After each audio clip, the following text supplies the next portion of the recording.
Coming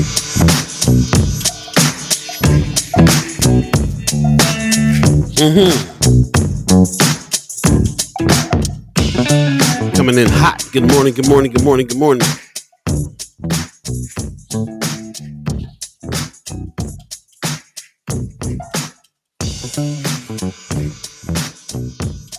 Hey, hey, hey, hey. Friday, September 30th, 2022. Doody-doo. Buddi3 Good morning, good morning, good morning, good morning.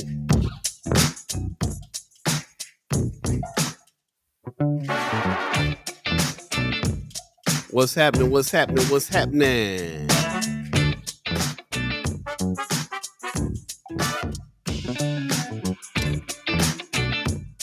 Good morning. It's Friday. Good morning, good morning, good morning. You're listening to First Sky Omaha Radio. First Sky Omaha in the morning. In the morning. Paul Beee, Buddi3 Da Gawd. Hey.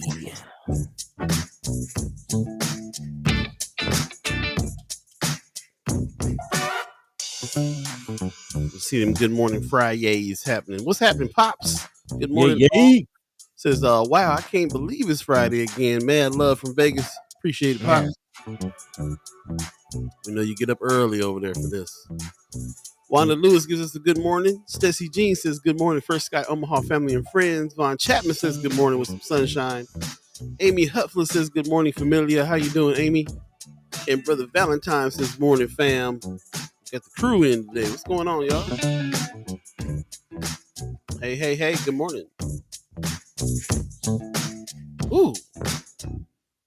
How's your mic over there, buddy? Test, test. 1 2 1 2.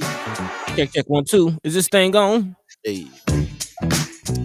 Friday. Hello. Hello, hello. Friday, September 30th, 2022. Doody-doo. Feels like a Friday to you? Don't feel like a Friday to me.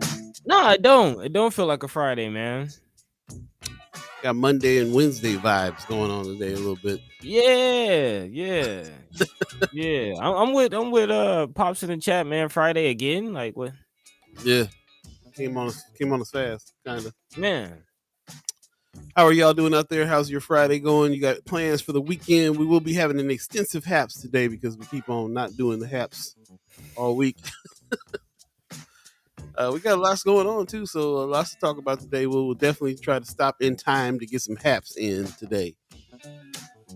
But in the meantime, between time, thanks for joining us. Everybody on the 630 crew, let me know how the mix was this morning on the radio channel. You know what it is, firstsky.omaha.com. Hit the listen button. Check us out. Or you can do if you got the Amazon Alexa, you can say, Alexa, please play First Sky Omaha Radio. And there you go. It'll pop up. Get you right. Get you right. Friday, September 30th, 2022. We're at the end of the month. October is upon us. It was just August. Really was. Back in the day, I used to think October's upon us. That means, it's gonna be wintertime soon. Now I just think September 30th, all I can think of is rent's due tomorrow. Why you have to do it to me? Yeah, why they have to do it to us? My back. My neck and my back. Man. Doctor said I need a backiotomy. Need a backiotomy. Yeah, man. That's what it is, man. That's grown folks' thoughts. Adulting. Rent's due tomorrow. Yeah, but anyway, let us know what's going on. What you looking forward to October? Who's favorite season? Who is fall? Who is the? You know what I'm trying to ask. Who's rocking with fall? You jiving with fall? Everybody's down with fall. A lot of people say fall is their favorite season, man. So I don't know. Yeah, it's not bad. It's not bad. I like springtime myself. Actually, that's what a lot of people say is like spring and fall is their favorite because it's kind of you'll get a decent day every once in a while, and even on the cool days you can cuddle up, get you a nice bowl of soup or something, but it's not too cold. Balance. It's all about the weather then. Okay, I hear that. Some people say summer's their favorite though. They love that summertime, boy. I I hear people mean, crying right now that the summer's gone. I'm a summer baby, so it's my Yeah, me too. season. Me too. But can't become aware of nothing until next spring. We got Rose reviews in the house. Mayor Sanchez singing a The little mayor. Saturday love with the old school jams coming in. Sunday, Hey, Monday, Tuesday, Wednesday, Thursday, Friday, Saturday, Saturday. Sunday. Yeah, man. Hey, That's what's up. Yeah, man. Let us know what you got going on this weekend. Mayor Sanchez, you just work all week and all weekend too, like us? man, just jamming out on the road. I feel like I ain't heard you talking about anything that you've been doing fun lately. What's going on with you?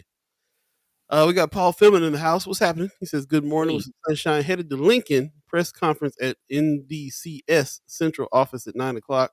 Senator McKinney speaking about 100 copies from Malcolm X Foundation being donated for distribution between libraries and all Nebraska prisons. What, okay. what a monumental thing that's going to be. That's what's Is up. that copies of the Malcolm X book? Copies Yeah, of oh, autobiography going to okay. him. Just making I sure. think it's a mandatory read in prison. I'm quite. I would guess it would be a good idea to check that book out for Man, sure. just 100 though. It's a lot more prisoners than that. Well, no, he's saying 100 copies from being donated for distribution between libraries and in all Nebraska prisons. So just the libraries to the prisons. That's a lot of copies. I mean, how many prisons are there? Thousands. Not in Nebraska. I didn't say All prisoners. right. I said how many prisons. Oh, prisons. My bad. I did hear prisoners. I don't know. Good question, Paul, brother let us Philman. know how Yeah, many. I only said like 5 or 6, but yep, yep. they building more. Okay, that's Yeah, what's I up. want to say 5 or 6 though. 5 or 6. That's a lot of prisons in the state. Yeah, and actually it could be more. Wow. Well, anyway, this is a good move. Appreciate you reminding us that that's happening. Shout out Yeah, to Brother Terrell McKinney, put some respect on on his name, and shout out to Brother Paul Philman, put some respect on his name, doing the for good work sure. as well. Appreciate you. Pop And says I'm shout a out to summer. the foundation. Shout out to Malcolm X Memorial Foundation. Shout out to Malcolm X Moore Foundation. Exactly. Shout out to Pops who says I'm a summertime kind of guy. Okay, that's what's up. Hey, Leia Keister said, "Here we go, Friday." I was waiting for that Friday to come in this morning. What's happening? What's happening? yay. Brother Mayor Sanchez says colonoscopy prep yesterday, procedure today. Okay, yep, coming up for me too, bro. So we getting at that age. Man, Chingon Fest tomorrow. Definitely gonna be talking about that. No weekend work. Okay, that's what's up, man. Yeah, Chingon Fest tomorrow, man. I can't wait. Marianne Williams says, "Good morning. I'm thanking all the gods and goddesses and their children that it's Friday." all right. Now, that's happiness. That's Friday happiness right there, for real. Man, you got any plans for the weekend? Let us know. As Paul mentioned, we'll be diving into some haps hopefully later on. Yeah, man. We do have an extensive show for the day. Also, a lot of stories to talk about, so we'll definitely be diving into that. I also have a special guest coming through, Brother Dave Pantos, Yep, yep. running for Douglas County Attorney, trying to unseat the Don. Mr. Klein. Yeah, man. Yeah, Decline, man. decline. We got to get him out of here, man. Definitely looking forward to that conversation with Brother Dave Pontos. Just see how his campaign is going and see what he's been up to, because he has been working throughout all this madness as well. So again, definitely looking forward to that. Also, as I mentioned, we do have a lot of stories. I guess it'd be a good time to go ahead and dive into it. Sure. But real quickly, how you doing, Paul? You all right? You hanging in there? Yeah, man. Like I said, it don't feel like a Friday to me. It feels like a Wednesday or a Monday. It's been a long week. Feels strange, but doing all right. Not too bad. Definitely gonna have a long weekend, just working. Yeah. For me personally, so is what it is. But I'm diving into a little bit of music too, so that always soothes my soul. So I'll be working on some tracks and stuff this weekend as well. So looking forward to that. And Yeah. yeah, just trying to hang in there, man, day at a time. Yeah, it's a BET Hip Hop Awards weekend here in Atlanta, so yeah, hopefully it'll be getting into some things this weekend. We'll see. Yeah, We'll sounds like see. it. Yeah, we'll see. But yeah, so we do have a lot to get into. Speaking of getting into things, I definitely love to hear your voice and your opinions and takes on a lot of this. So As always, feel free to chime into the chat. Let your mind be free. Let your voice be heard on these topics, especially on the topic of housing, which is always a heated discussion here on the show. There is now finally Omaha always seeming to be behind the footsteps of Lincoln, looking for public input on its housing affordability plan. Again, earlier this year, Lincoln already released their affordable housing plan and officially stating how they plan to address the issue of housing in the community. And now Omaha finally again getting to the stage where they're looking for public input. So we'll dive into that conversation. And also, big news coming out of Nebraska as far as the homeowners assistance program. It looks like they will be getting a $50 million boost coming up. So we'll talk about exactly what that means. But on the other side, there is some bad news that we have to dive into. It looks like there has been a few hits to the student debt cancellation plan. Again, President Joe Biden announced earlier this year that there will be a plan to assist student loan borrowers throughout the country with some forgiveness and some cancellations. However, a pair of lawsuits have caused them to take a couple steps back. So we'll dive into exactly what that means, who's affected. They are saying that they are expecting about 800,000 borrowers to be impacted by this decision. So is that you? We'll talk about that coming up in a bit. Also, let us know if you heard about this or if you witnessed this situation. Apparently, there was an impromptu police training in the community. Is that what we're calling it? Is that the official word on it? Unannounced police training in Omaha neighborhood raises concern. So again, wondering if anyone of you have heard of this or seen this situation going on at the Spencer Homes site, or where that demolition is expected to go down. So yeah, let us know. Again, we'd love to hear. Also, we got a little bit of information on that too that we can bring out after the fact. We had some of our public officials speak on that. So shout out to the Chad Chimers that delivered that information on us. So we'll be talking about that for sure, because that's where we pulled it from, was the Friends of First Sky Omaha page, and everybody's talking about it right now. So thanks for that. And yes, we got some more information to relay, and we'll be talking about it. It's going to be deep. And that's what we're here for, man. Again, this is First Sky Omaha in the morning. Here to have a discussion. This is a platform to let your mind be free, let your voice be heard, and to really have a discussion, whether you agree with us or not. Again, just chime into the chat and let your piece be known, and we'll get down to the nitty gritty and the truth of the thing together. You know what I'm saying? Right. Because they always say there's three sides to the thing. There's your side, my side, then the truth. We want that truth. I hear that. Paul Philman, real quick in the chat, says, I will be setting up plan for Malcolm X Foundation to get donations so copies can be donated to any Nebraska prison residents who want one. Nice. Some prison systems in Nebraska ban Malcolm X autobiography. Nebraska can set the model for the country. That's interesting. Yeah, I would. That's funny that you can get all kinds of stuff and all kinds of other kind of books in prison, but not the Malcolm X autobiography. It just kind of goes to show what's happening there a little bit behind the scenes. Mama God in the house, what's happening? She says, "Good Friday, First Sky fam. Do your thing, Songbird Paul B. Oh, thank you. I will." Hey, He says, "We love you and praying for your strength and peace as you heal." Yeah, appreciate that. Thank you very much. COVID is a trip, man. You passed it. It's still, there's things that linger on because of it. It's weird. It's a weird thing. Brandon Williams gives us some good morning and some sunshine. I'm sorry, were you about to say something? No, I'm just saying that. That's why I asked. Although you got the negative on the COVID, definitely have to continuously check in with you. Especially, definitely love to hear if you're having any effects of the long COVID that they're calling. If you're, experiencing that. That's a good question. I don't know.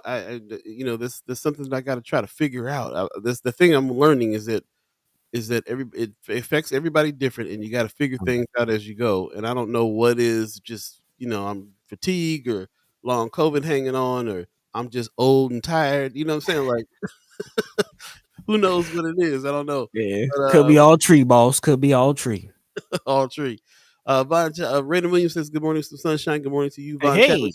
Psych evaluation for whoever in the Omaha Police Department who authorized war games, blowing up stuff in the old Spencer housing project and didn't tell anyone in the community." Yes, we will be talking about this today, and there it is. I already got some extra information about some of the things that's going on.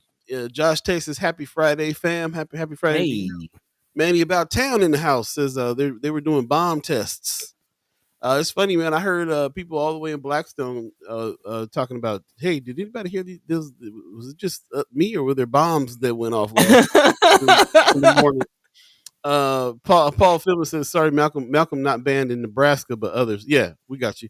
Other state prisons like Tennessee, and hopefully Nebraska can, like you said, can be the example of that changing. So anyway. Yeah. I wonder if that's that move is a part of the declaration or the induction of Malcolm into the State Hall of Fame as far as the books. I'm sure it helped. Yeah. Hopefully. 7:15. If you believe in the concept of time, we're gonna get the show going. Yeah, man. Thanks for joining us. Stay tuned. Fresh edition for Sky Omaha in the morning. Coming on up.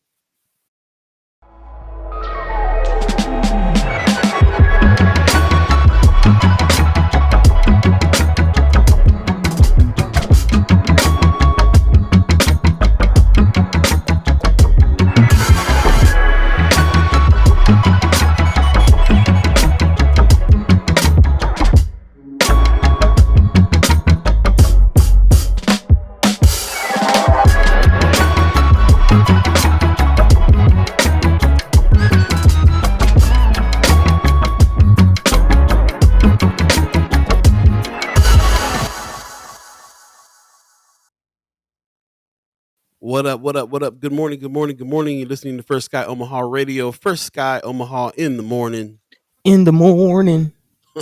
Paul B, Buddi3 Da Gawd. Everybody likes that little jingle, man. Every time I say it, I'll be walking down the street talking about First Sky and say something, and somebody will go, in the morning in the background. Hey, infectious. Yes, sir. Thanks for joining us. It is Friday the 30th. We are the last day. No, not the last. Is it the last day of the month? Yeah, it's the last day. Yeah, dude. So tomorrow, rent day for all you grown folks out there. My back. Coming up on October, though. I don't know if you guys are fall lovers, but let us know if this is your season and you love what's going on during fall. Also, it is Friday, so we will have an extensive haps a little later on. But we will make sure that we get the haps in. There's some good stuff happening, like Chugone Fest going on. We're going to be talking about it for sure. So shout out to all of you who've been throwing stuff in Friends of First Sky Omaha that we are pulling and reading and learning from and ready to discuss. We have a special guest, Dave Pantos, coming in today. I got some questions for Brother Pantos about if he wins this seat, what's that mean for Ernest Jackson? So lots to talk about with him for sure. Ed Poindexter, come on, man. He knows he's been around. Like I met him at the Culture House doing a talk. I was there the night somebody told him about Ernest Jackson, and he said, no, I don't know about that case, but I'll look into it. And here we are, jumped to today. He's on Facebook talking about, if I get in, I will free Ernest. So we got some things to talk about with him for sure. Black Dynamite, I ain't seen your name in a minute, man. He said, hey, what's up, y'all? Happy Friday. Sorry, I've been MIA. Yeah, it's man. All good, bro. Welcome back. In the meantime, between time, we're going to go ahead and jump into the stories because there's definitely a lot of stuff to talk about today for sure. Yes. If you're on Facebook, do us a favor and share the show so we can get as many people talking. Share it on your own personal page if you would, and get as many people in as possible. Attract them in so we can have a bigger discussion and really kind of bring in the voices that want to be heard and that need to be heard as well. So that's what's up. Before we get started, Amy Huffley says, I think Preston Love is going to have my boss, Dr. Donna Polk, on his show tomorrow morning. That's what's up. Okay. That's what's going on. Yeah, brother Preston has a show going on that he does every week, and I try to share it on Friends of First Sky Omaha when I catch it, because we want to hear from the elders and what it is they're talking about. There's another black station here in Omaha, Nebraska, that we try to help, try to promote when we can too. It's a gospel station here. So that's what his show's on. And yeah, man, anybody who's doing any kind of black media, especially out of the north side, we gonna try to celebrate. So I was gonna ask about that. It's 100.3, right? Yes, it's 100.3, right? Yeah. We don't do gospel, so definitely, they're feeling the niche that we don't do. So yeah, shout out to them. We had to have all bases covered in our community media. Big religious community we have in North Omaha. So yeah, getting served for sure. I mean, I grew up in the church, but I just do other things. Yeah. Moved on from that. That's what's up. Yeah. Well, so anyway, yeah, we got a lot of stuff to jump into before Brother Pantos gets on. Let's go ahead and do that again. I can't express enough. Thank you so much for throwing these stories in. Man, it's like we get the leads and then we go do the research and now we can discuss it. And I've never felt so fully engaged in understanding of the issues as I do these days with this show. Thanks to y'all. So appreciate it. Definitely. The co-hosts, as we like to call them, so definitely calling all of our co-hosts to chime up because the community is already buzzing and we've already kind of touched on it in the chat here on this show about the situation. But as officially reported by WOWT, people who live around the Omaha Housing Authority, Spencer Homes, are angry. They say they were not notified of Omaha police training exercise that took place actually a couple of weeks ago. But the demolition of the Spencer Homes housing project is currently underway, and neighbors say the sounds that they heard didn't quite come from the construction equipment. One resident said it was like something like bombs being set off. I'm assuming it was military police because the back of their uniform said police, but they were all in fatigues. It was a good group of them because they had some shields. Sierra Morrison lives right across the street from the demolition site. Not only is she upset about the noise, she is also angry that no one told the neighbors about what's going on, which personally I think is the biggest issue. Again, another example of lack of communication with the community. Again, Mm. she heard 2 weeks ago was the Omaha Police SWAT team practicing explosive breaching techniques, as our man Manny About Town already let us know in the chat. Omaha Police actually often conduct these types of training exercises in areas set to be demolished. The Spencer homes are fenced off, and they were buildings buffering the SWAT team training exercises, and police believe the training exercise was conducted in a safe manner. Mm. However, again, some people are upset, reasonably so. Actually, Celeste Butler, a community member, says I started asking questions to different ones that I know that could probably get some answers, and it has taken up to yesterday morning to get any information about why they were exploding bombs in a residential neighborhood. Also, Councilwoman Juanita Johnson chimed up on the situation, saying the chief of police has put out an order to his staff that there will not be any more testing provided by the Omaha Police Department at that site going forward. But again, no answers really to where the lapse in communication was, why the public wasn't notified. Is there a process to notify the public of these types of trainings and things like that? So yeah, what are your thoughts? I mean, we all know why. Like Manny in about town right now is saying they wouldn't do this anywhere else. They do not try to do. First of all, you're right, Manny. Do they do SWAT team practices in Blackstone? Do they need to be doing SWAT team practices? You know, where else are they going? I mean, they're going to do it in North Omaha because that's where they do most of their swatting in the first place. That's where they do most of Hello. their busting down doors in the first place. So, it's a trip that they would decide to do this. And listen, living on the north side, that's one thing that I've really noticed is that they do not check in with you about nothing. Nobody does. It's not a culture of that happening at all from anywhere. MUD was banging on the side of my house one time trying to change the gas meters in and out, and drilling and banging without knocking on the door and saying we're getting ready to do that. Just jump to the side and jump in the yard and the side of the house, pulling equipment in, banging on stuff. And this is I've seen this happen to me several times since I've been in town, since I've been living in on the north side. So this it's just a they don't think nothing about the citizens there. They don't think there's any ownership there at all. They don't think anything about anything. They just go and do it because it's their territories. They act like that.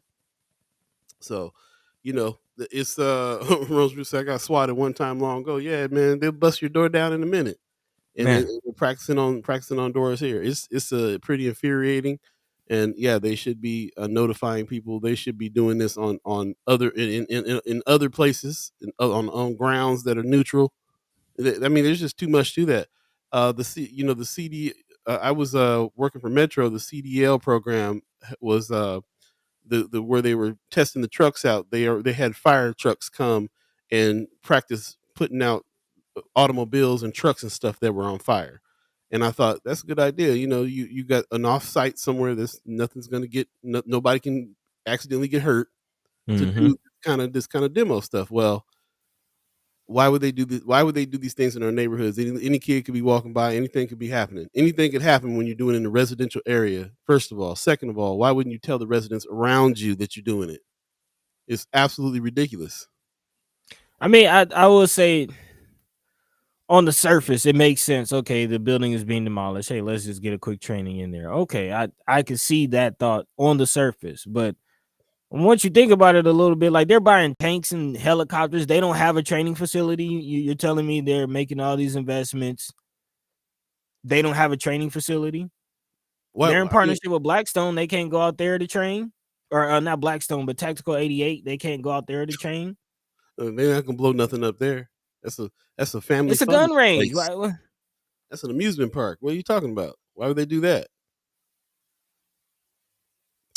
Yeah, man, this it's ridiculous. And bomb train. I mean, first of all, why are they all militaried up in the first place? I mean, we can go so far back with this is ridiculous. Why are they in military gear? Why are they doing military style trainings?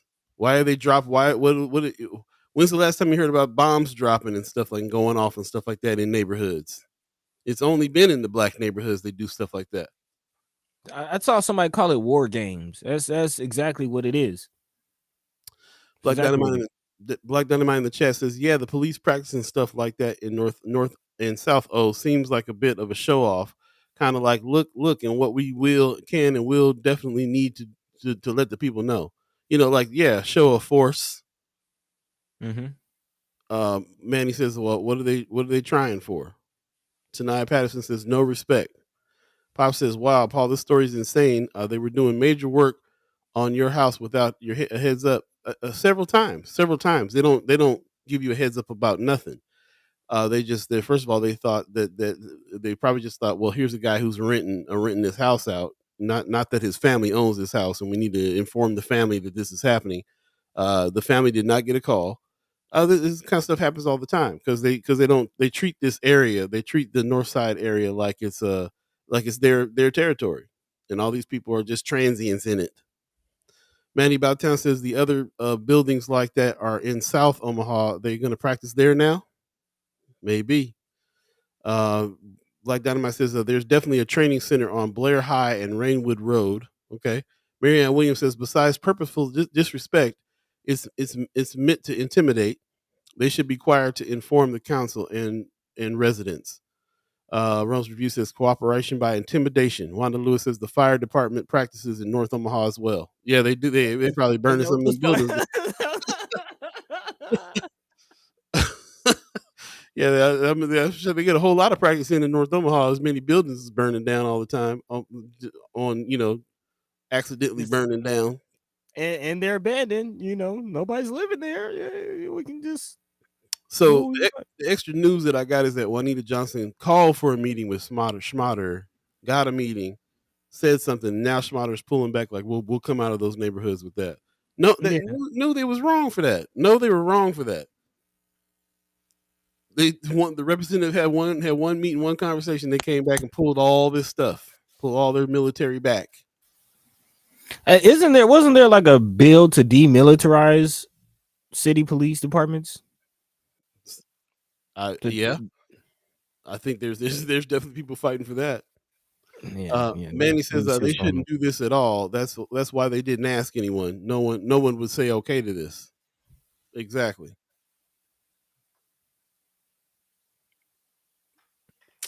Yeah, I don't have much more to say about that. All I want to say much more to this is that anybody who's listening, anybody in the chat that was affected by this, that lived around this, that had to explain to had to hold your child because they're hearing explosions all around them. Who chime up? Who's out there? Who did this affect personally? That listens to this show. I'm kind of outraged for everybody. Like I didn't. It didn't happen to me, but I'm very upset for the people that are in the surrounding neighborhoods for them to come and do something like this. And I think some more needs to be done, and then they just stop. Like what? I think they should be sued. I think they should sue the police department for coming in the neighborhoods with not telling nobody that they're blowing up stuff. Hmm. Okay. Uh I think it'll be a nice show. I don't think that's a lawsuit that people will I win think though. they But trying to make it a nice show to come and do this mess in the first place. So let's make it a nice show that they can't come in the neighborhoods and do it. it's a good point. It's a good point. And to that point, I do want to give a shout out to Councilwoman Juanita Johnson, who is, as you mentioned, did go set up a meeting with. She did something about it. She did something about it Yeah. beyond just as just lip service. But she also says we would also like to encourage other citizens to do their civic duty and let us know when they're seeing something out of the norm. She says it is important for citizens to speak out when they see or experience something that upsets them. Yeah. So yeah, that's what we want to hear, from our council people, to answer to the concerns of the citizens. So shout out to Councilwoman Juanita Johnson. Put some respect on her name. There you go. Mary Ann Williams says, "Write and call your council members for sure." So that's another piece of action we can do there. Make sure There we you write. go. So I guess that's the positive that could come out of this whole story. You know what I mean? Like, yes, this is another example of the police not engaging and not communicating with the people, which is the issue from the beginning. But there are council people who are willing to listen. So shout out to Councilwoman Juanita Johnson. We should all feel empowered to be able to like brother or like Marianne Williams said to write and call your council people and have your voice be heard. That's what it's all about. It is what it's all about. Amy Huff says, "I missed this. What time of day did this occur? Seemed like it was early morning from what I can Middle of remember." the day, right? Manny Baptiste says, "I want to know how long our elected officials knew this was going on and which ones knew." That's a good question too.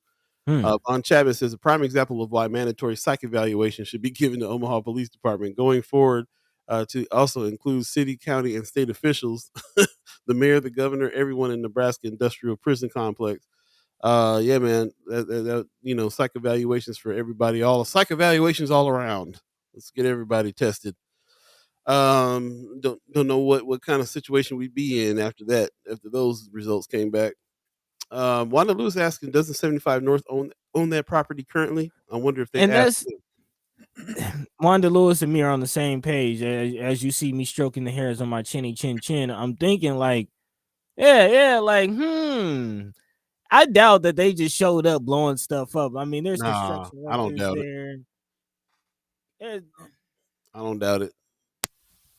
there had to be some kind of prior notification to somebody. Like there's construction workers there. There's like it's being demolished. So there's even though it's fenced off and there's citizens that might not be walking through, other people will be there. So they had to have notified somebody. And most likely it probably would have been 75 North. And I'm thinking, maybe 75 North should have said something too. Like somebody had to have a communication channel open with the community. Permits also. Yeah. Man, see that's why We, we we've never appreciate had, y'all. me and you have never had a situation where we heard about any kind of chain of communication that happened that was sufficient enough to let people know about anything that's going on in these neighborhoods. Why would you think that they had that there was one here? Manny about town didn't hear about it. He is about town. Manny's saying freedom of information requests. We gotta do we gotta request every month. What are y'all planning on doing every in our neighborhoods this month? I mean, like, what are we supposed to do? Amy Huffley says, I asked because there's a noise ordinance per city code. If they violated that, it may be additional grounds. If they notified 75 North, then they did their due diligence. They may, I mean, I don't count that as communication if they've communicated something to one top entity in the first place.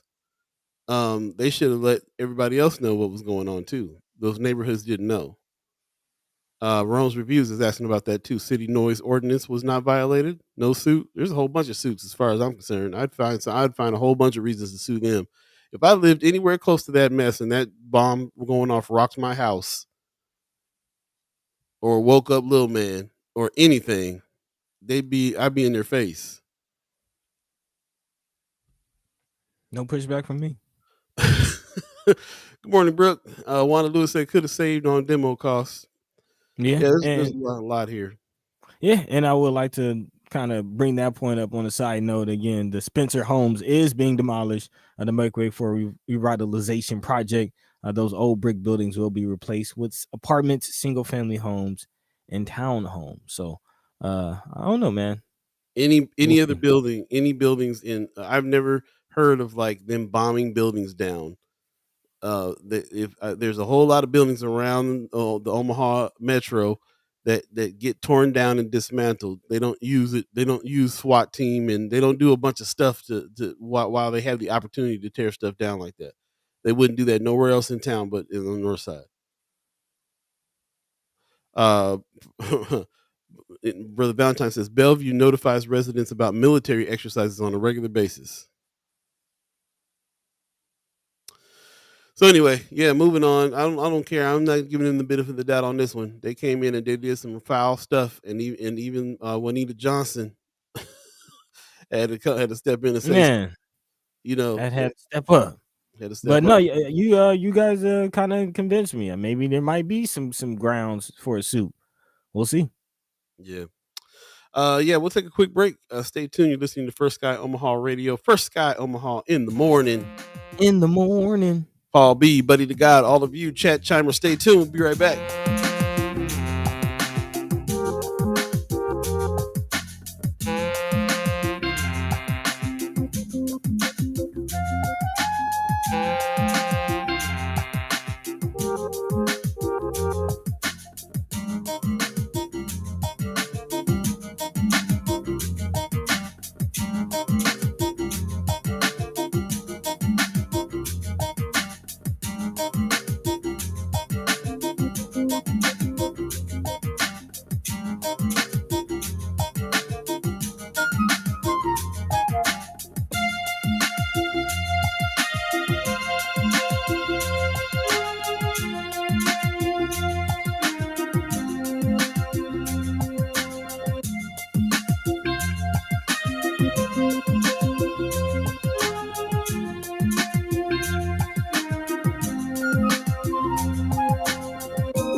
Welcome back, welcome back, welcome back, welcome back. You're listening to First Sky Omaha Radio, First Sky Omaha in the morning.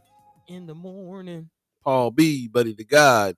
All of you, the chat chimers, want to give a shout out to Weberized as well. Weberized.com. Check them out if you have podcast ideas. Star Trek Rich and the crew over there got our back at all times, and we got their back as well. So definitely hit them up. And get your ideas out there for sure, man. That's what it is. It's more conversation is always needed, and be a good thing to check out. If you got something to say, let's see what's see what's happening. That's all there is Yeah, to it. man. Everybody has some input. Man, if you can figure out a platform, get people to listen, it's been invaluable to us. I'll say that much. Mm-hmm. And our partners. And our partners. You guys are still talking about this in the chat. So yeah, everybody's kind of fired up. Oh, good morning, Zane. How you doing, buddy? I appreciate the you. Dude. The dude getting up this morning. So yeah, definitely go back and check the chat out. I'm sure this will come up again. We'll try to be looking for some more information on this. And again, if you know anybody or you were affected by this, even if it just made a bunch of noise around you, speak up. Let us know. Let's know what's happening. I'd like to keep track of this situation here too, and see if there's anything that's going to come out of them. Hopefully not ever doing this again, but we'll see. We will see. We will see. Hopefully, Councilwoman Juanita Johnson's pressure sticks. Mm-hmm. But I do want to move along and talk about something that's coming not just from Councilwoman Juanita Johnson, but the whole city council.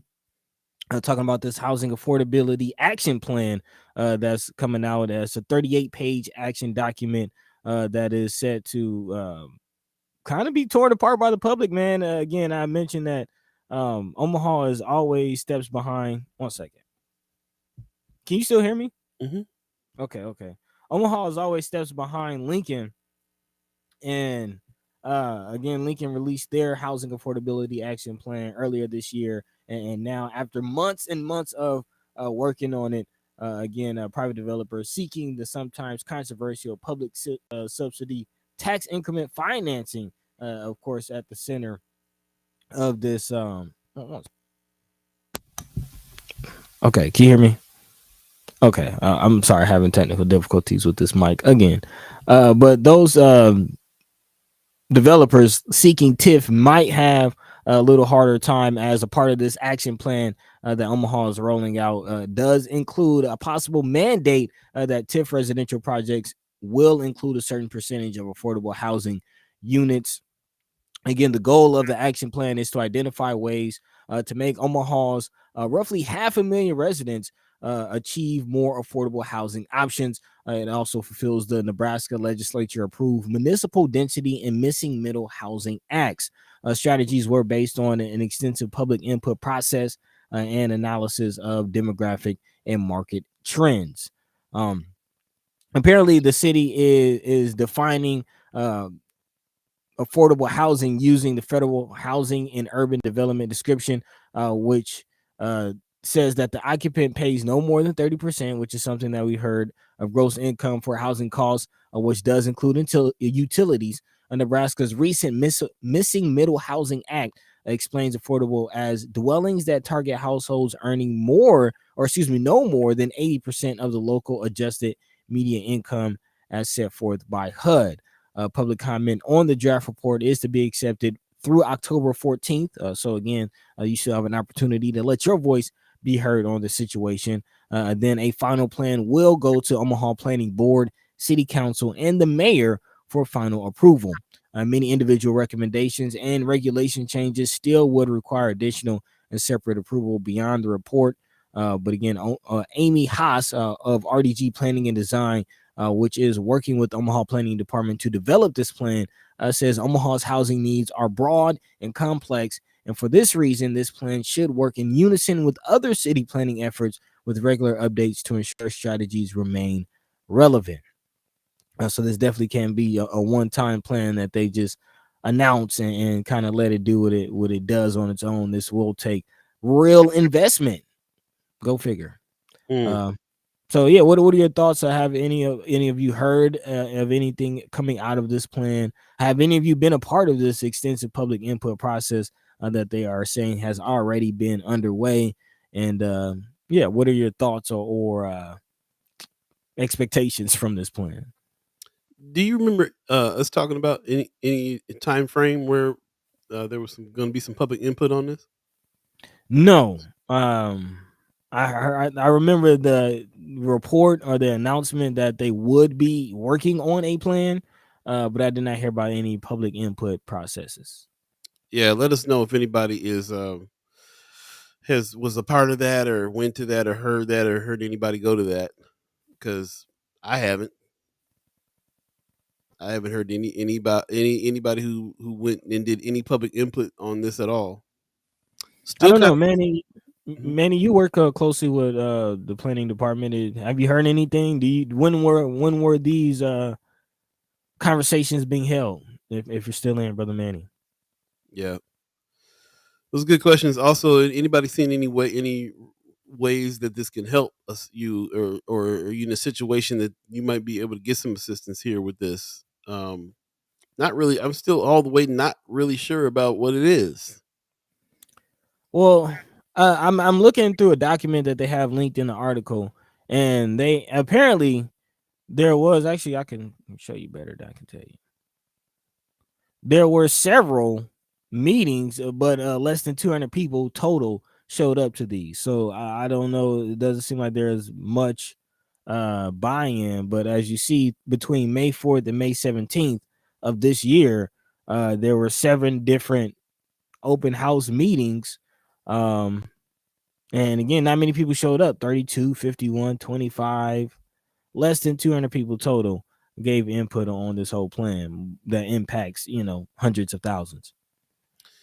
Brother Manny said that they had several meetings over the summer. They were calling it just the action plan at that time. I think Mm-hmm. I don't remember seeing this open house thing at all with the different districts here on different dates and all that. I don't remember seeing this. And I mean, they were all over. I mean, Benson, the Highlander, Yeah. Um, Livestock Exchange, Miller West. kind of stuck on this one, man. I'm not really sure what's up. They got this action plan going on, and exactly, and like, what is the action plan again? Like,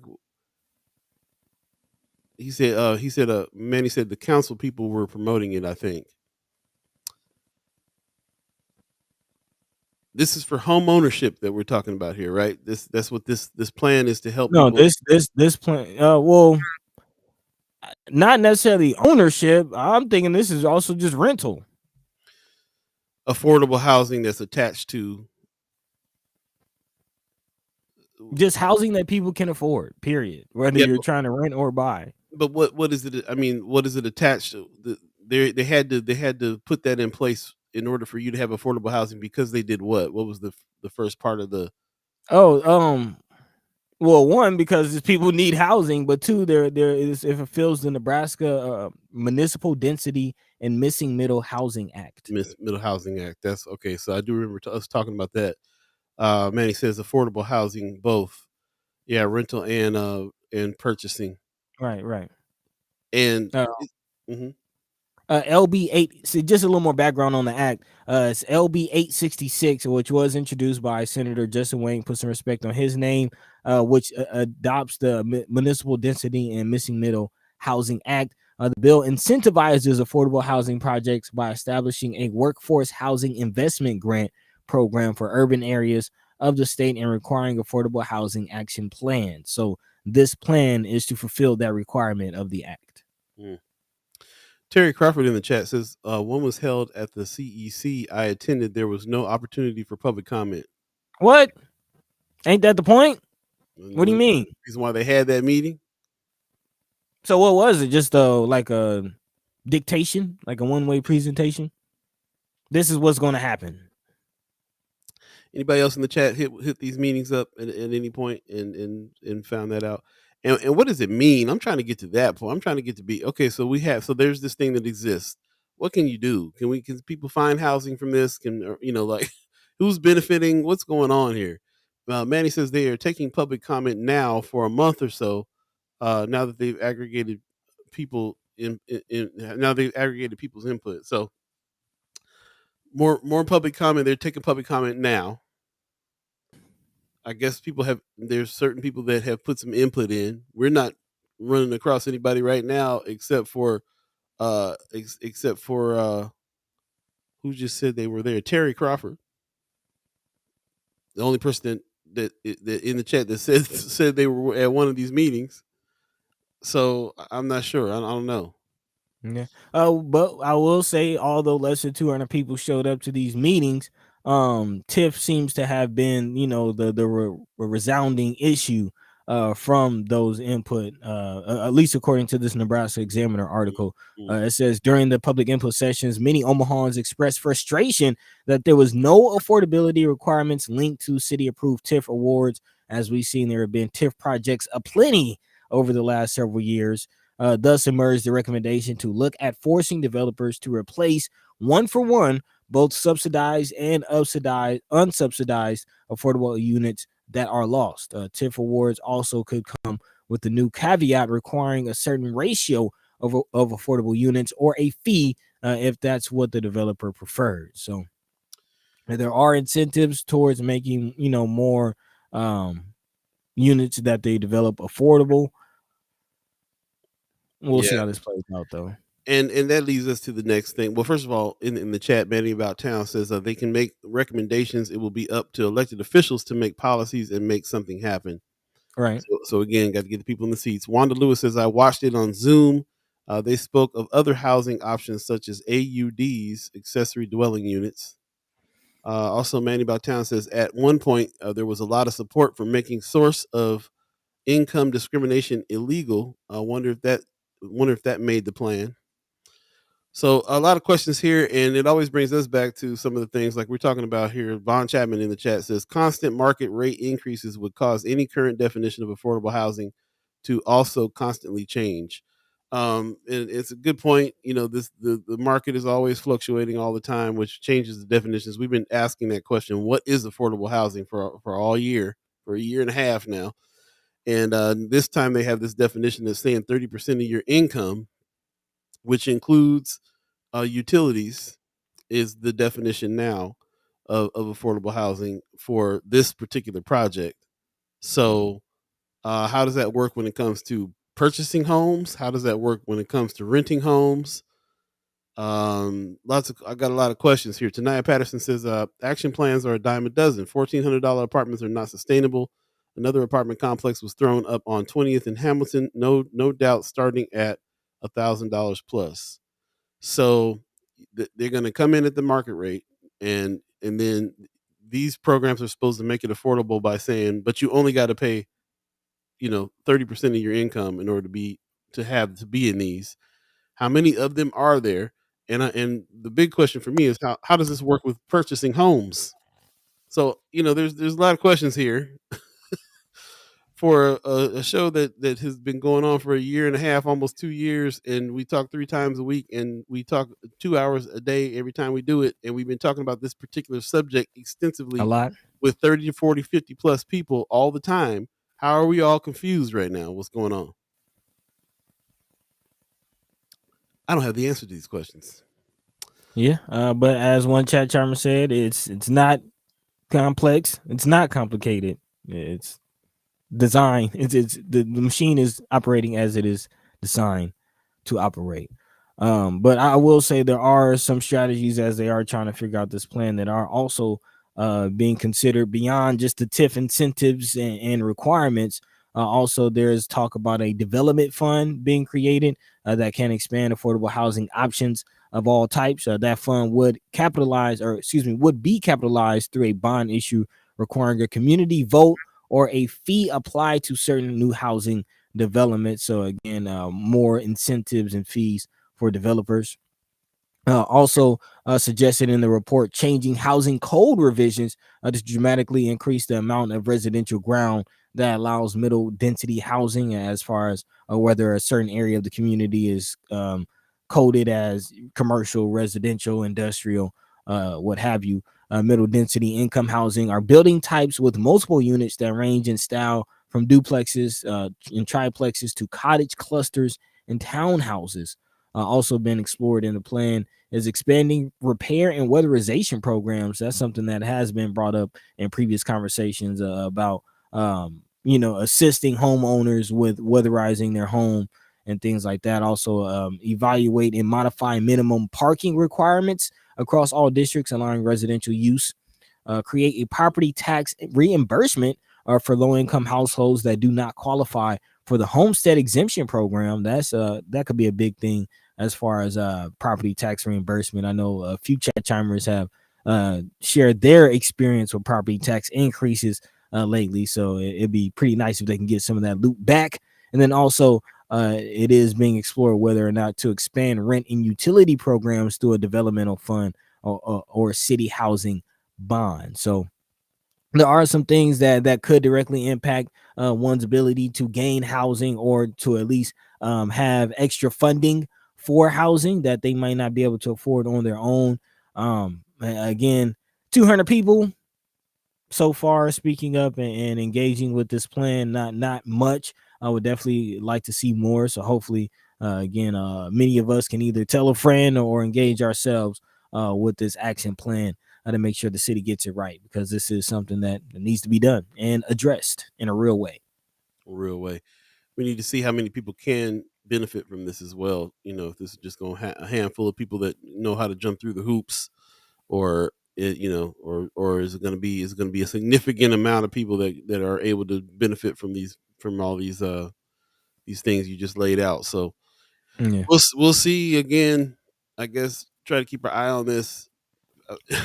Part of me feels like did we and then we just did, I don't know. I don't remember a half of what happened here with this whole act, with this whole Plan. yeah. We would have, I mean, if it was something that we thought would have really really helped, we'd all been talking about it very very extensively over the periods of time and Nah, waiting. I mean, it was a situation where Lincoln announced their plan, and we were like, "Oh man, that's beautiful. That's a good idea." And then Omaha announced their plan like maybe a month later or so. They announced their plan to make a plan. I'll say that. Lincoln actually released their plan and their strategy, and Omaha announced, "Hey, we're planning to make a plan." And now the plan is still in development, and that's where we are. So again, you have until October 14th to speak up, and then we have a round of approvals that have to go through for the final plan. Okay, and Manny says, I think this have to do this. They have to do this annually. Oh, so that's another factor here. You miss it this year, you can do it next year, apparently. Yeah, we'll move on from this. Before we do, just jumping back in the chat real quick. Brother Valentine says Saul Isaka from the Omaha Housing Authority might be someone to consider bringing on the show. Good idea. That'd be, yeah. I'd Sounds, also I'd also like to bring on somebody from Lincoln who is benefiting from their program that's already running, and see if they were able to benefit from there. it's a good idea. That's a good idea. And speaking of that, I did want to jump from the city level to the state level before we get out of the housing conversation. Okay. Just mention really quickly that Nebraska is increasing maximum amount of aid available through a pandemic era program created to help distressed homeowners avoid foreclosure. So again, this housing affordability plan is to help people get in a house. But if you're already owning a house, there is assistance out there on the state level for you. Right on. Sounds good. Tonight, passing in the chat too says the city perpetuates the affordable housing crisis. The city tears down all the projects and never had a plan to replace them at the same rate and beforehand. We were talking about that with brother Senator Justin Wayne and Terrell McKinney. Put some respect on their names. They came on and said the same thing. You can't tear down a new project and tear down an old project, put out a new project. Right. So, yeah. So yeah, you're absolutely right about that. This is some information we're putting in there. All funds through homeowners program will be distributed until they're out, and they do not need to be paid back. Nebraskans can apply at nebraskahaf.com or call that number. So yeah, let's see what's going on. Wanda Lewis says zoning has a lot to do with AUDs, which means the mother-in-law house in the back and transforming your garage into apartments. It has to be in designated areas in the city, heavy populated areas where transportation is in place, buses, orbits, or the streetcar. So lots of stipulations and hoops to jump through and things you got to consider in order to be able to do things. Yeah, interesting stuff. So lot to sift through just to, I'm a believer in let's try to get these let's try to get everybody some jobs and some money and be able to pick where they want to live, and just pay that rent. But if not, good thing there's some things in place. But at the same time, man, if you got to go through everything, there's a lot to decipher. So I'm glad that we have a lot of people here with a lot of information. Hopefully, we can pull something out of it in order for somebody to get helped in these situations with these programs that are here. So Yeah. I mean, we'll definitely we now have awareness that they're planning to develop this plan. So we'll definitely keep our eyes on again in the later months later this year, what actually is the final plan and what comes out of it, and then hold them accountable to that plan. Yeah. We're coming up on the 8 o'clock hour. Second hour coming up here. Dave Pantos is the special guest that'll be coming in the next 5 to 10. So stay tuned for him. We'll be talking to him about a few things. His run for the seat that he's trying to beat out Don Klein in, for one thing. What he's planning on doing with some of these hearings that are going on for people that need to get their sentences overturned, like Ernest Jackson. So lots to talk to him about. Get your questions ready for Dave Pantos. He'll be coming in on the other side of the break, and hopefully we'll get some answers out here. Hopefully get this man in the seat. That's what I'm really after. Everybody trying to get Don Klein out for as long as since Freedom Summer. They've been trying to just trying to really get. I'm sure that Joaquin Fox will have a absolute party if the change of guard happens there. So we'll be talking about that for real. So yeah, let's take a quick break. We'll come back and we'll jump into a couple more subjects. Thanks for everybody that's in the chat chiming right now and jumping on these discussions. But stay tuned. We'll be back. And like I say, on the other side of the break, we'll be getting ready to get set up to speak to Dave Pantos very soon here. So stay tuned. First Sky Omaha Radio, First Sky Omaha in the morning. In the morning. I'll be Buddi3 Da Gawd. All of you, stay tuned.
Welcome back, welcome back, welcome back, welcome back, welcome back. You're listening to First Sky Omaha Radio. First Sky Omaha in the morning. In the morning. That was sad in the morning, man. It was sad. Wah, wah, wah. Doink. Sad. In the morning. Hey, come on, it's Friday, man. You're supposed to. Yeah. You got no job. You got nothing to do. Brooke said, "Do you see Twitter comments?" No. Oh, are we no. getting them? Right. I'm not getting Twitter comments into the chat here. No, that's interesting. Thanks for asking about that. Sir, did not see any Twitter comments. I don't think we're seeing Twitter comments. All right. Is anyone on Twitter trying to comment? Yeah, let me know, Brooke. See what's happening there. Thank you, Wanda Lewis. Love that tune. I appreciate you. Hey. Wanda Lewis says, my only question will be, did we win for Dave Pantos? Yeah, no, he's not in quite yet, but we will have him in here shortly. Yeah, that's kind of what I'm waiting on too, man. It's all about getting people in seats. We're in the season right now. Battle of the Bullet. It's going down. Tis the season. Season. So welcome to the second hour, First Sky Omaha Radio. She said, I commented on your Twitter live. No, did not get it. Let me pull it up somewhere else and see if we're getting some stuff over there. That'd be interesting to see. In Twitter comments. What's up? When did you start getting into Twitter, Brooke? I didn't know you was into Twitter that hard. That's what's up. You're a tweeter. She's a tweeter. Speaking of which, they just you see them just releasing a bunch of tweets about when Elon Musk was trying to buy Twitter, and they were throwing some big numbers around and stuff like that, man. So they opened that up for people to look at, I guess, and to see what the deal was, and the deal was heavy. The deal was real heavy. Like trillions, like 45 trillion, 45. It was like $45 billion or something like that. He was gonna buy it for, or something crazy. Man, that tech. Yeah, it's a trip. It's big money. In the meantime, between time, we definitely will have an. Oh, that's right, Big Brother Twitter fan only. Somebody black won Big Brother for the first time, and that's like big news. Hey, that's great. Don't be trying to steal my line, bro. It is apparently a lot of people's. It's apparently a lot of people's guilty pleasure, and I didn't really know. Yeah, I'm seeing the hoopla, and apparently that and Jeffrey Dahmer. Apparently, oh, big hoopla about Jeffrey Dahmer. I refuse to watch that foolishness right there altogether. Not doing it. Yeah. Actually, the family is actually pretty. A couple of the victims' families are pretty upset about that. Saying that it's re-traumatizing and things like that, and the fact that it was a bunch of African American men, and and how Netflix had labeled it. So a lot of hoopla surrounding that. Yeah. There's that one scene of the sister that went off in the court that time, and it brought back some memories, man. When I remember seeing that live, like, woo. Man, I can only imagine. But man, carrying on. Speaking of some hoopla, we got to dive into this conversation, man. Let's not waste any more time before we get Brother Dave Pantos on, because the student loan situation is just a lot of hoopla surrounding that. A lot of hoopla surrounding that too, and I know a lot of our chat chimers are still paying on loans. Still wondering what's going on with their loans. Actually, it's to the point where Mama God, she called me about Dahmer. She called me last night like, hey, I got a story for you. Yeah, it's definitely a big talking right now going on this one. Yeah, man. If you haven't heard, let's go ahead and dive into it. Nebraska is one of 5 states, or excuse me, 6 states. Nebraska and 5 other states are suing Biden for the student loan forgiveness program plan. And apparently these Republican states aren't alone. It seems like a libertarian group out of the West, I believe, out of California, are also challenging the legal grounds of President Biden's plan for student loan cancellation. Not a surprise from Republicans, what we're hearing. Again, it's kind of from the states' rights kind of ground, saying that Congress should have had the right to do this move, and saying that President Biden is overreaching his powers by making such an executive decision, and saying that they are calling for a stay. It was announced that there would be actually some relief going out as early as next month, so we were very, very close to seeing some debt wiped away on a mass scale, and it looks like Republican states, namely Nebraska. And it's funny, Paul, how you drew the comparison. Nebraska, Arkansas, Iowa, Kansas, Missouri, and South Carolina, which I believe all of which, aside from Iowa, were slave states. You can't tell me there were no slaves in Iowa. I will say that strong Midwest situation there, and linking directly to like South Carolina, which is absolutely a down south situation. Like I Yeah, just man. it just feels crazy that they would even that people who are getting millions of dollars to bail out big companies are tripping over people getting $20,000 to that point. And then you brought up a point about some of these militia groups and stuff like that. That made that now I know why you were talking about that one, the Bundys out there, because of this being a libertarian group in California chiming up.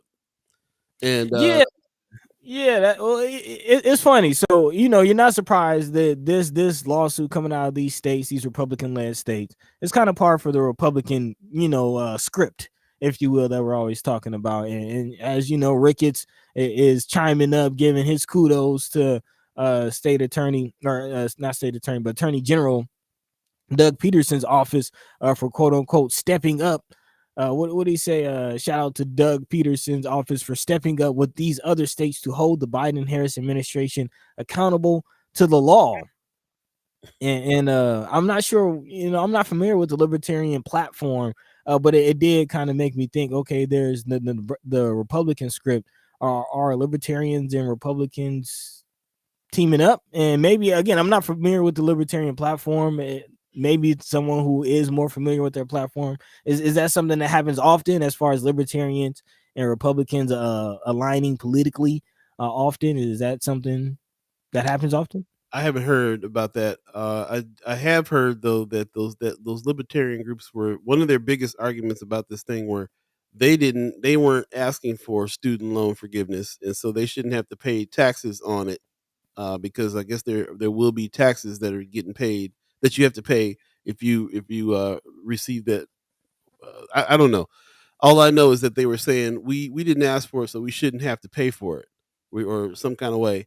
Um, and then the Biden administration went in and quietly removed the people, Yep.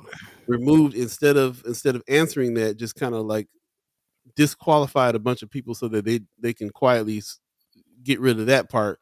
And I think the Republican thing is something totally else. That's something they're just trying to stop that from happening. They're trying to say that he went against a 2020 ordinance or something that make he's not supposed to do this, and so he's breaking the law by doing this for folks, and that's really reason why we need to step up, because the law and order. We need to make sure that Biden follows the law, and that's the reason why they're putting this thing out there. So we'll talk about it more. Brianna Full in the chat says they both believe in hands off government. So talking about Okay. the Okay. libertarians and the Republicans, right?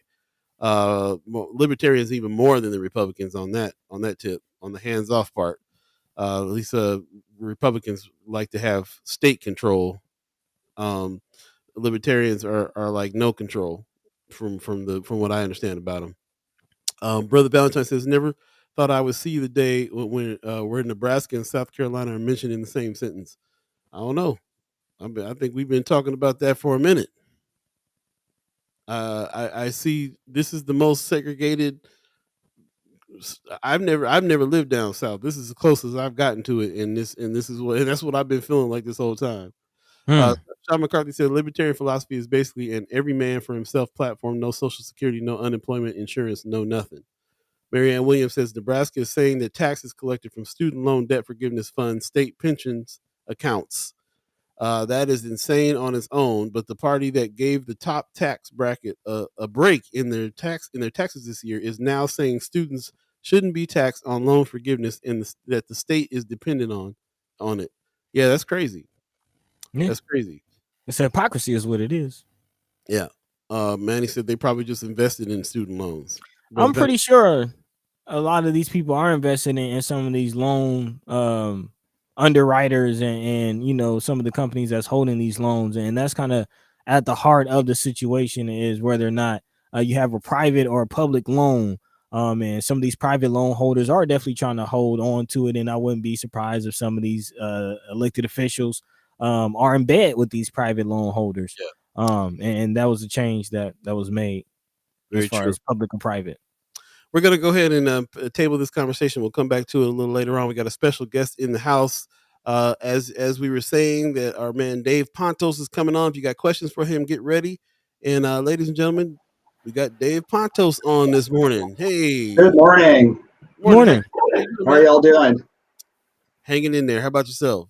Well, I'm coming in pretty hot on the student loan issue. So I know you wrapped up that conversation, and I'm not sure if you brought this up earlier, but the other day, Congressman Don Bacon posted on Twitter that he was opposed to the student loan forgiveness because it means that less people are going to sign up for the military now.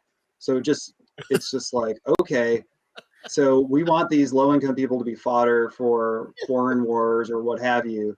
And Wow. so, I mean, and I've never seen an epic ratio on Twitter like that. I mean, people definitely came after him, but that was, I mean, to me, it's like he said the quiet part out loud there, which is, we want to keep people with this kind of like these choices of either you take on huge debt to try to get ahead and you're always behind, or you join the military, and which again, I think military service is an honorable thing, but we shouldn't game the financial system to force people to do so. And Right. it seems like that's what Bacon was saying there. So, I mean, I, I don't know how anyone, I realize I'm supposed to be promoting my own campaign right now, but I don't know how anyone could support a guy who's coming in like that on this issue. I mean, and I remember this, I was, um, many years ago when I served on Metropolitan Community College Board of Governors. So I want to say this is probably in 2018. I was in DC for a meeting, and Deb Fisher was in the room, and a couple other elected representatives from Nebraska. And I mean, her reaction to even the notion of any kind of student loan forgiveness was just so negative and so out of touch.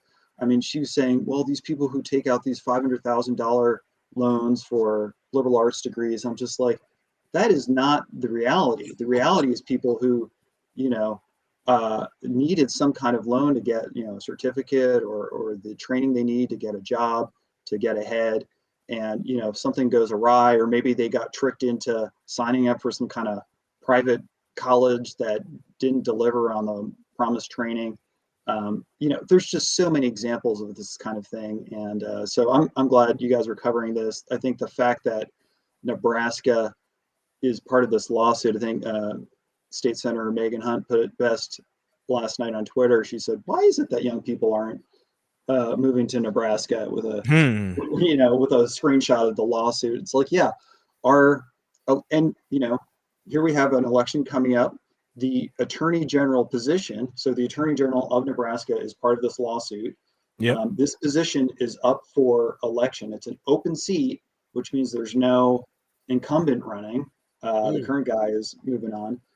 And the fact is, unfortunately, we don't have a Democrat running statewide. So we have the Republican Speaker of the legislature running, and we have a candidate from the legalized marijuana party running. And so, I mean, there's a democracy crisis, I think, in our state right now and it speaks to I mean, certainly the power of money in politics and how difficult it is for candidates to get involved and step up.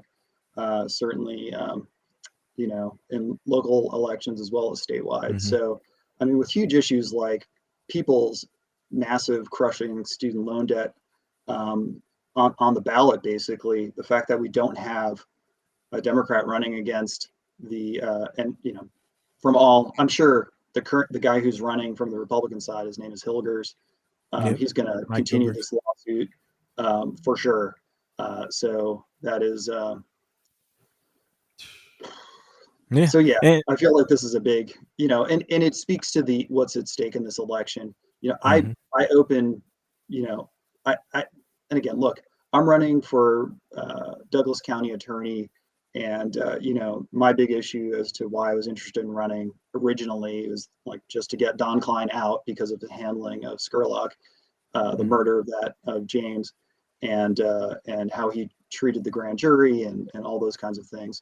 But being in this race right now and realizing what's at stake, democracy is on the ballot. We have voter ID on the ballot, which is designed specifically to disenfranchise Black and Brown communities. No question about that, especially indigenous populations. I mean, by imposing a voter ID, I mean, look at what happened in, I think it was North Dakota a few years ago as they tightened the vice on democracy. A lot of those folks got disenfranchised, and we're going to see that here. So if we're going to elect people, I mean, there's the job you're doing, but there's the values you hold. And I think the values in this case have to be a pro-democracy value, which is how do we make sure the most people possible are voting? We disenfranchise former felons for 2 years. And a lot of those folks don't even know they can re-register to vote after 2 years. Mhm. So that's a huge issue. I think the stuff we put into place for vote by mail during the pandemic, those were positive steps. But I think voter ID is going to put that at risk. My understanding is that on Monday, 75,000 ballots are going to be mailed out in Douglas County alone. These are all folks who've requested early ballots because they've gotten used to voting by mail. It's working. I think voter ID puts all of that at risk. I don't see how if you're going to vote by mail, how you can also present your state issued ID at the same time. That just doesn't seem logistically possible. So either they're going to have to, we're going to have to, as people, as a state, vote against this voter ID law in November. And folks, anyone who's watching or listening, you may get your ballot and you're, geared up to vote for Tony Vargas or Carol Blood and, hopefully me as well. And then you're going to kind of skip the rest of the stuff. Here's a bond issue. Here's this. I don't know what this is about. Make sure you find that ballot initiative about voter ID and vote no. So there's two initiatives. There's a minimum wage one. That's easy. Vote yes on that. $15 minimum. That's not even a debate. And folks, we're going to need it if they succeed in overturning the student loan forgiveness initiative. And vote no on this voter ID. This is a bad idea. And we all know that the fact that this is even on the ballot is because Pete Ricketts' mom put $1.5 million into this initiative, 1.5 million. And then Pete Ricketts, I think, filled in the rest. This is entirely being funded, except for maybe one other donor, entirely funded by the Ricketts family. Ricketts is also underwriting my opponent and other Republican stalwarts. But the fact is that you look at these two. It's a tale of two initiatives. You had medical marijuana, which did not, it got more signatures than we needed, but they weren't all valid. So it's not going to be on the ballot, even though that's life-saving medical care.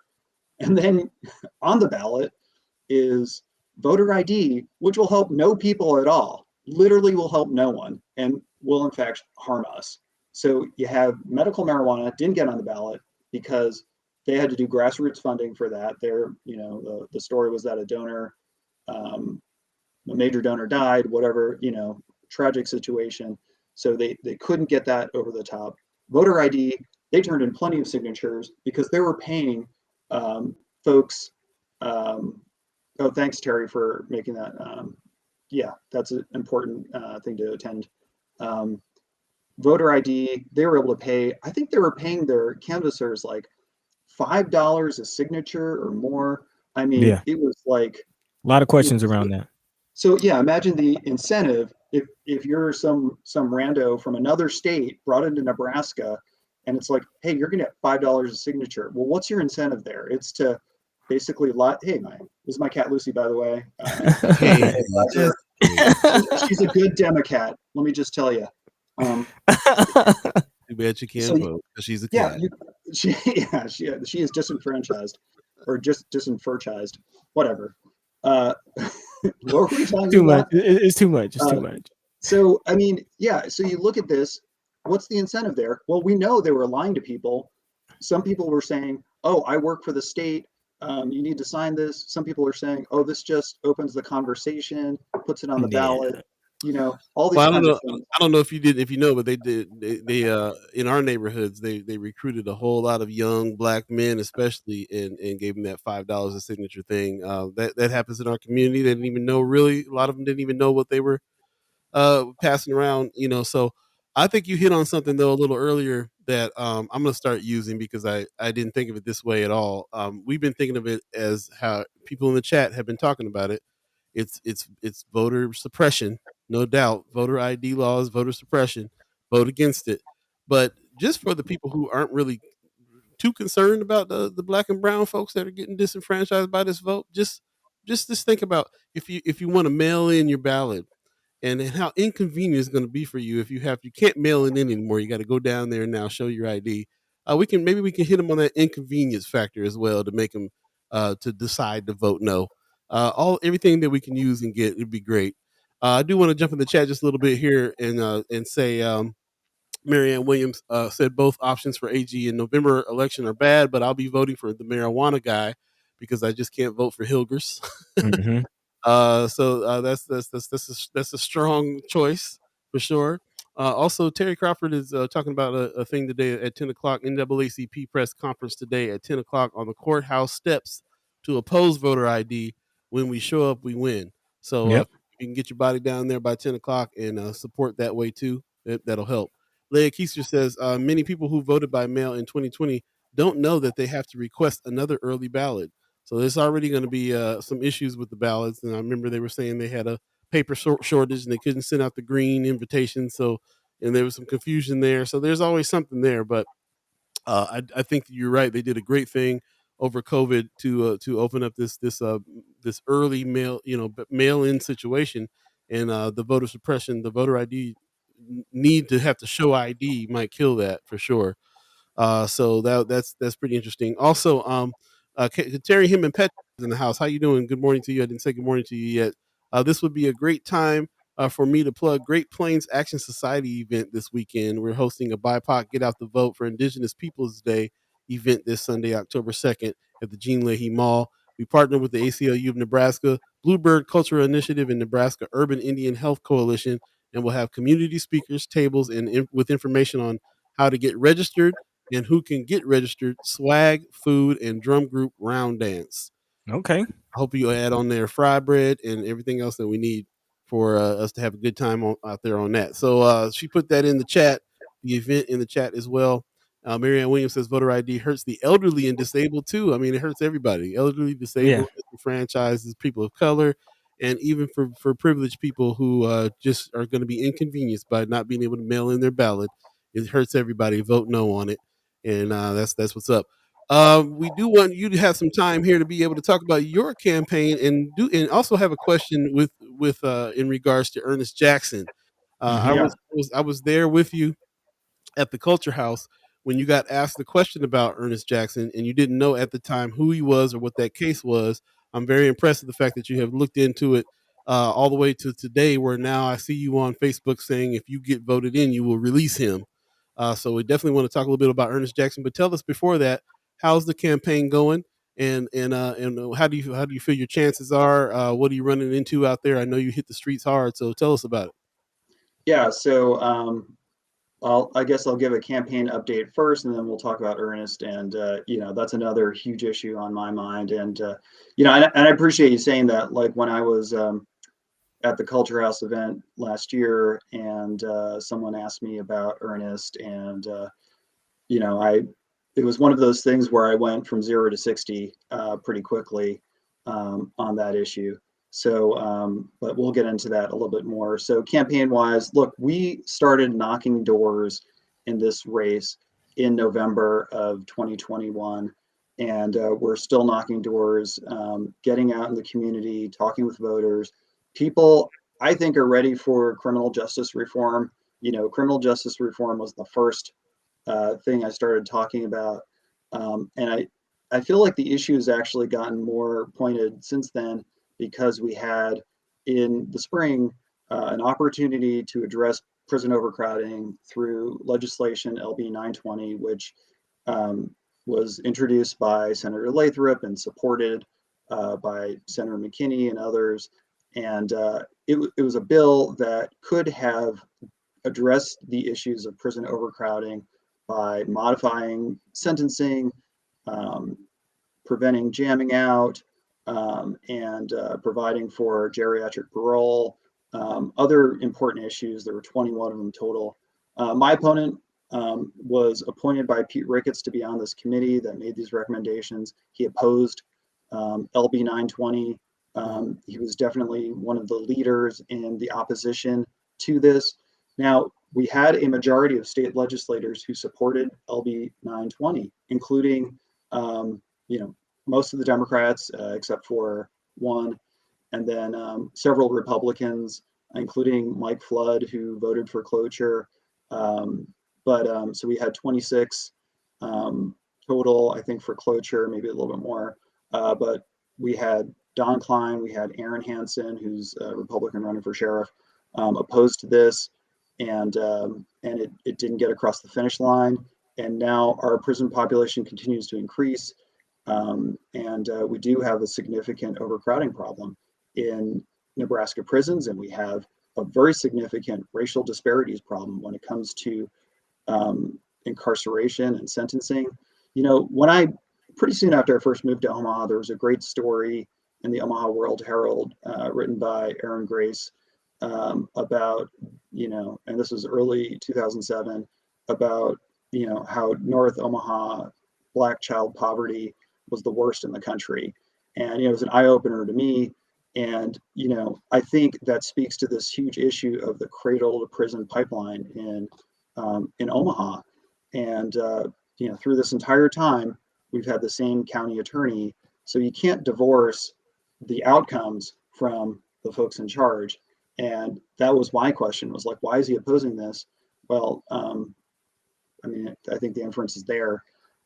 So I think folks are interested in that issue. Obviously, the abortion issue has kind of been a bomb set off in the middle of this whole race. And certainly it's important in legislative races, but it's huge in my race too. I was very clear, even before Roe was overturned, that as county attorney, I would not prosecute abortions in Douglas County if Nebraska criminalizes abortion. I won't prosecute women, their doctors.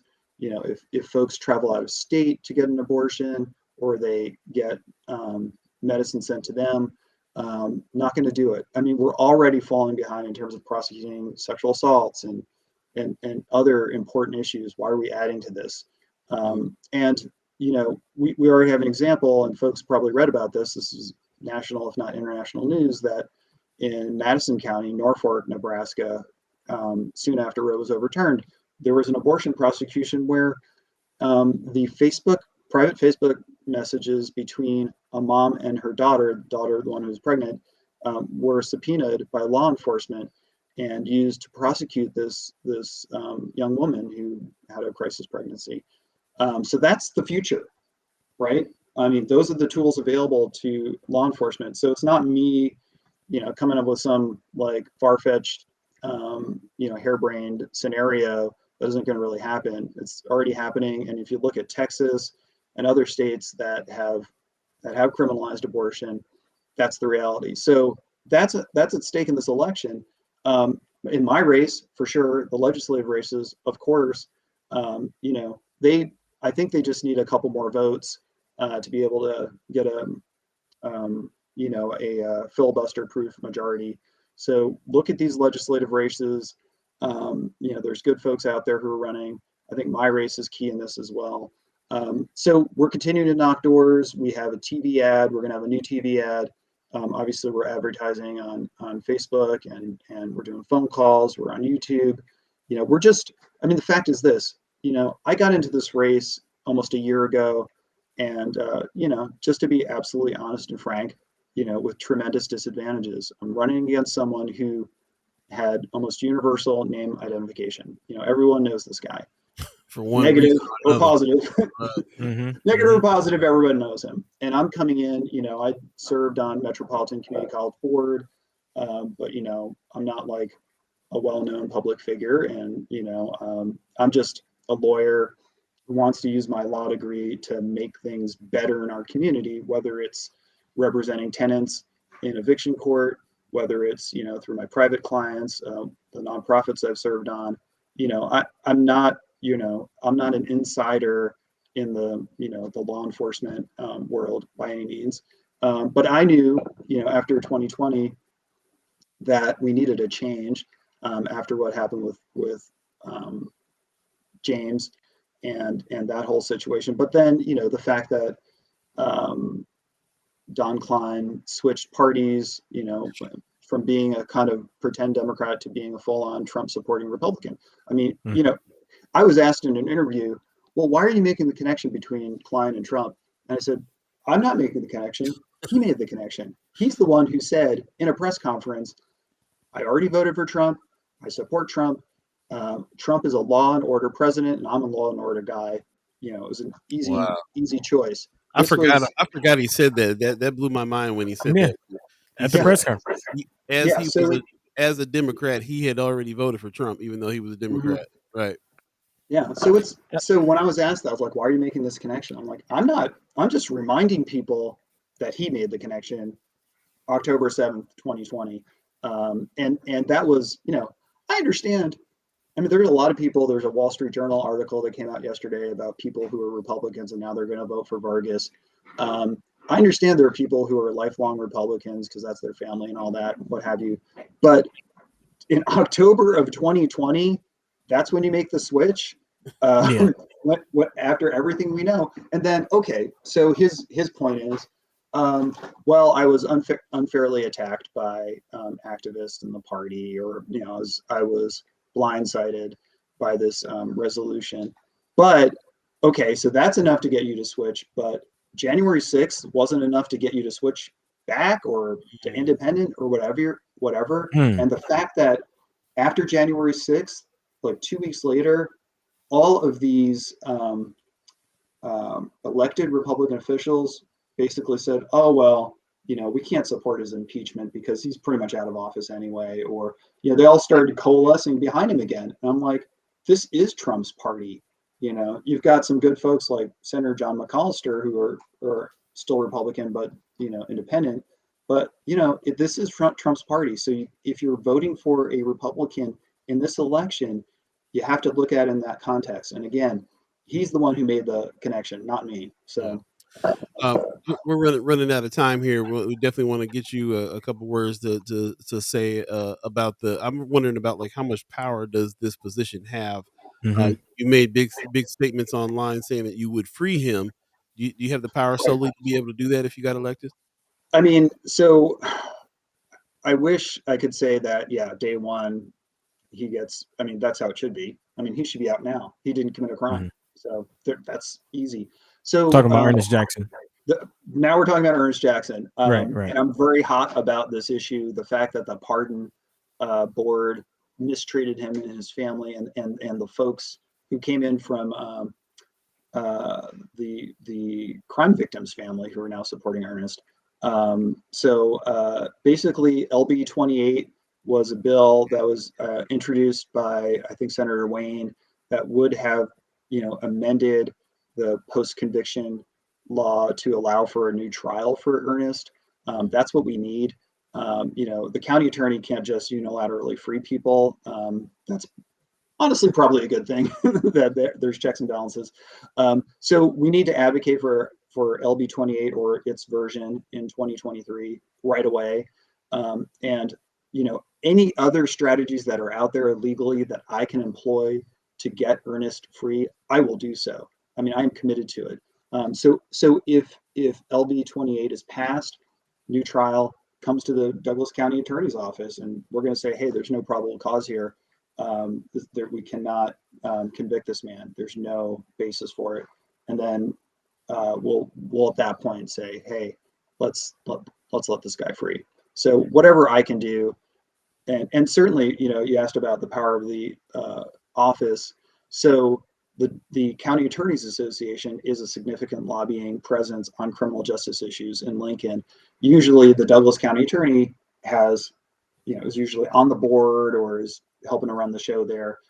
They do a lot of, like I said, lobbying on these issues. Number one issue, let's support that from that perspective as well. So I'm looking forward to focusing on that because we have to free Ernest. He has to be sent home. You spend a significant amount of time studying his case. You're convinced as a lawyer, all the things that we've been hearing as far as the arguments are concerned that he should be free. Yeah. That was probably a year ago that we sat at the Culture House when you were learning about that. So you spent some time over the past year checking that out. And I actually spent an hour on the phone with Ernest himself. Nice. So I feel very close to his situation. I spoke at a fundraiser for Send Ernest Home a few months ago, and I'm occasionally in touch with the family, and I even helped connect the family with and the cause with their current attorney who's represented them in the pardon matter.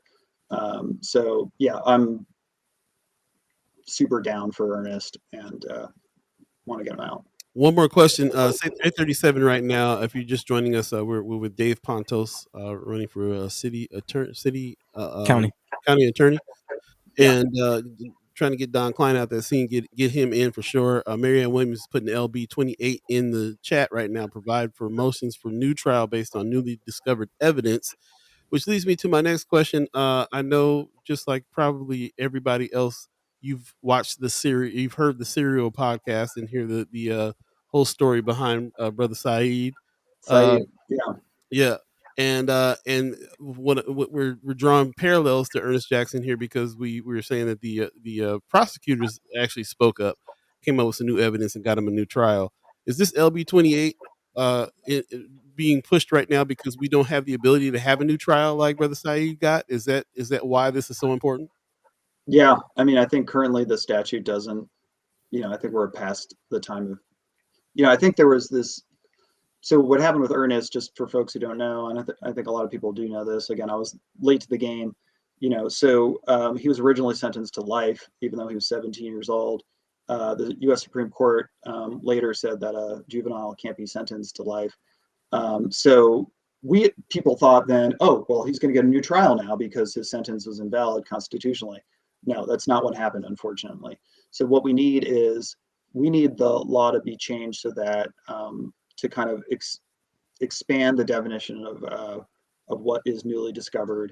The Supreme Court in Nebraska said, and I think this was a pure technicality, the fact that we learned that the person for whom he was allegedly conspiring with wasn't guilty, that's not newly discovered evidence. That's just something procedurally that happened, which I don't agree with, but that's kind of where we're at. That's why this bill would expand that definition so we can get a new trial. Got it. Appreciate you coming on, man, and giving us some updates on some stuff, and good luck in the race. And thank you. Thanks for having me on. Anything that we can do to help, let us know, and we'll be keeping in touch with you. The more that we follow this, especially the Ernest Jackson case, the more we can put it together with your race. These are the people that we need in the seats to make actual things happen beyond us showing up and protesting and so on and so forth.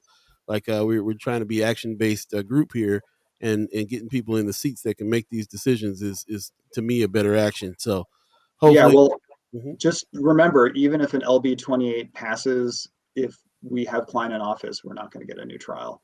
I mean, there you go. Remember, he was chief deputy when Ernest was originally convicted. So, and he's shown no willingness at all to support LB 28 or anything. And frankly, the County Attorneys Association lobbied against it when it was introduced.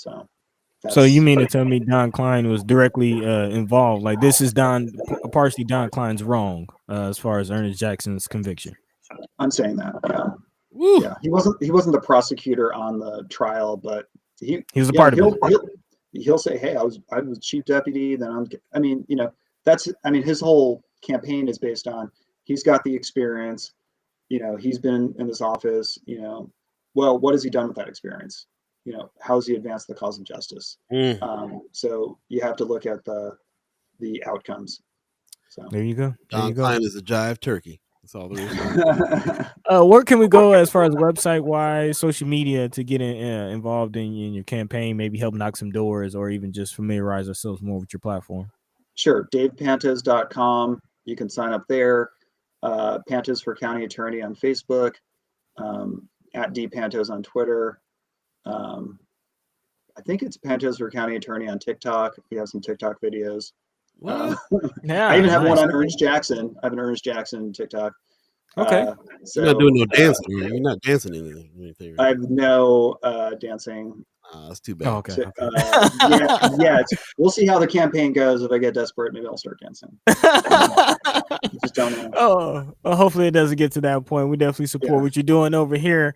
And we'd definitely love to have you back. I did want to kind of dive into some housing stuff. I know you, like you mentioned, you're assisting with that, and would love to hear your ideas on how you might, be able to impact housing from your seat, when you win. Let's speak it into existence. But time is running short, so definitely would like to cut it there. Definitely appreciate you for coming on, Paul. If you have anything else. Appreciate it, man. Yeah, we're gonna let him go and get on about the day today. So appreciate you coming in, man. Have a good one. All right, thanks, guys. Thanks, everyone. All right, peace. All right, peace. There you go. Let's take a quick break. We're coming right back. You're listening to First Sky Omaha Radio. First Sky Omaha in the morning. In the morning. Yeah, man, it's going down. Dave Pantos in the house. That's what's up. Yeah, no problem, brother. Thank you. We really appreciate it. We'll take a quick break. We'll come right back. Jump into the haps. Get your haps together. Get ready.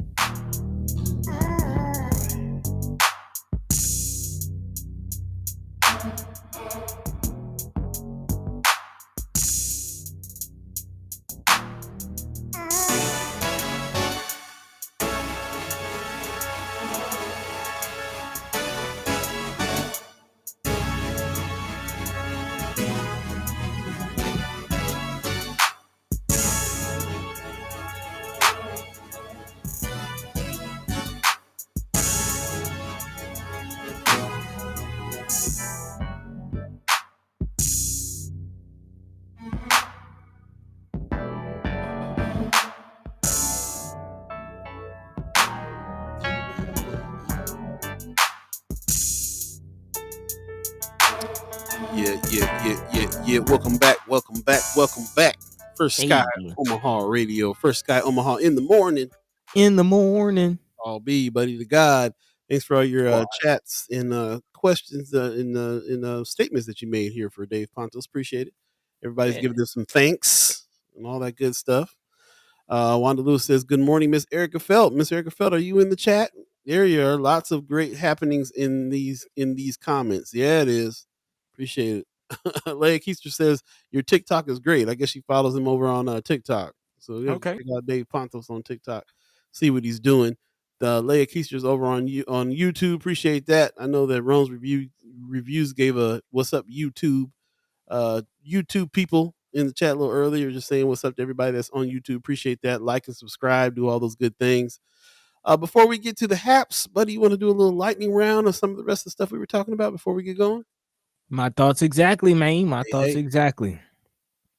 So really quickly, I did want to reiterate and remind the people and kind of wrap up the student loan conversation we were having. Again, if you're wondering whether or not the recent changes from the Biden administration impact you, in a statement to NPR, the department says that our goal is to provide relief to as many eligible borrowers as quickly and as easily as possible. This will allow us to achieve that goal while we continue to explore additional legal available options to provide relief to borrowers with privately owned FFEL loans and Perkins loans. So again, if you have a privately owned FFEL, which stands for Federal Family Education Loan, which would have been taken out before 2010, then your loan was impacted by this change and you may not qualify for forgiveness. Again, it's the FFEL loans and Perkins loans, the privately owned loans that before you were told that you'll be able to consolidate, and you may not be able to do that now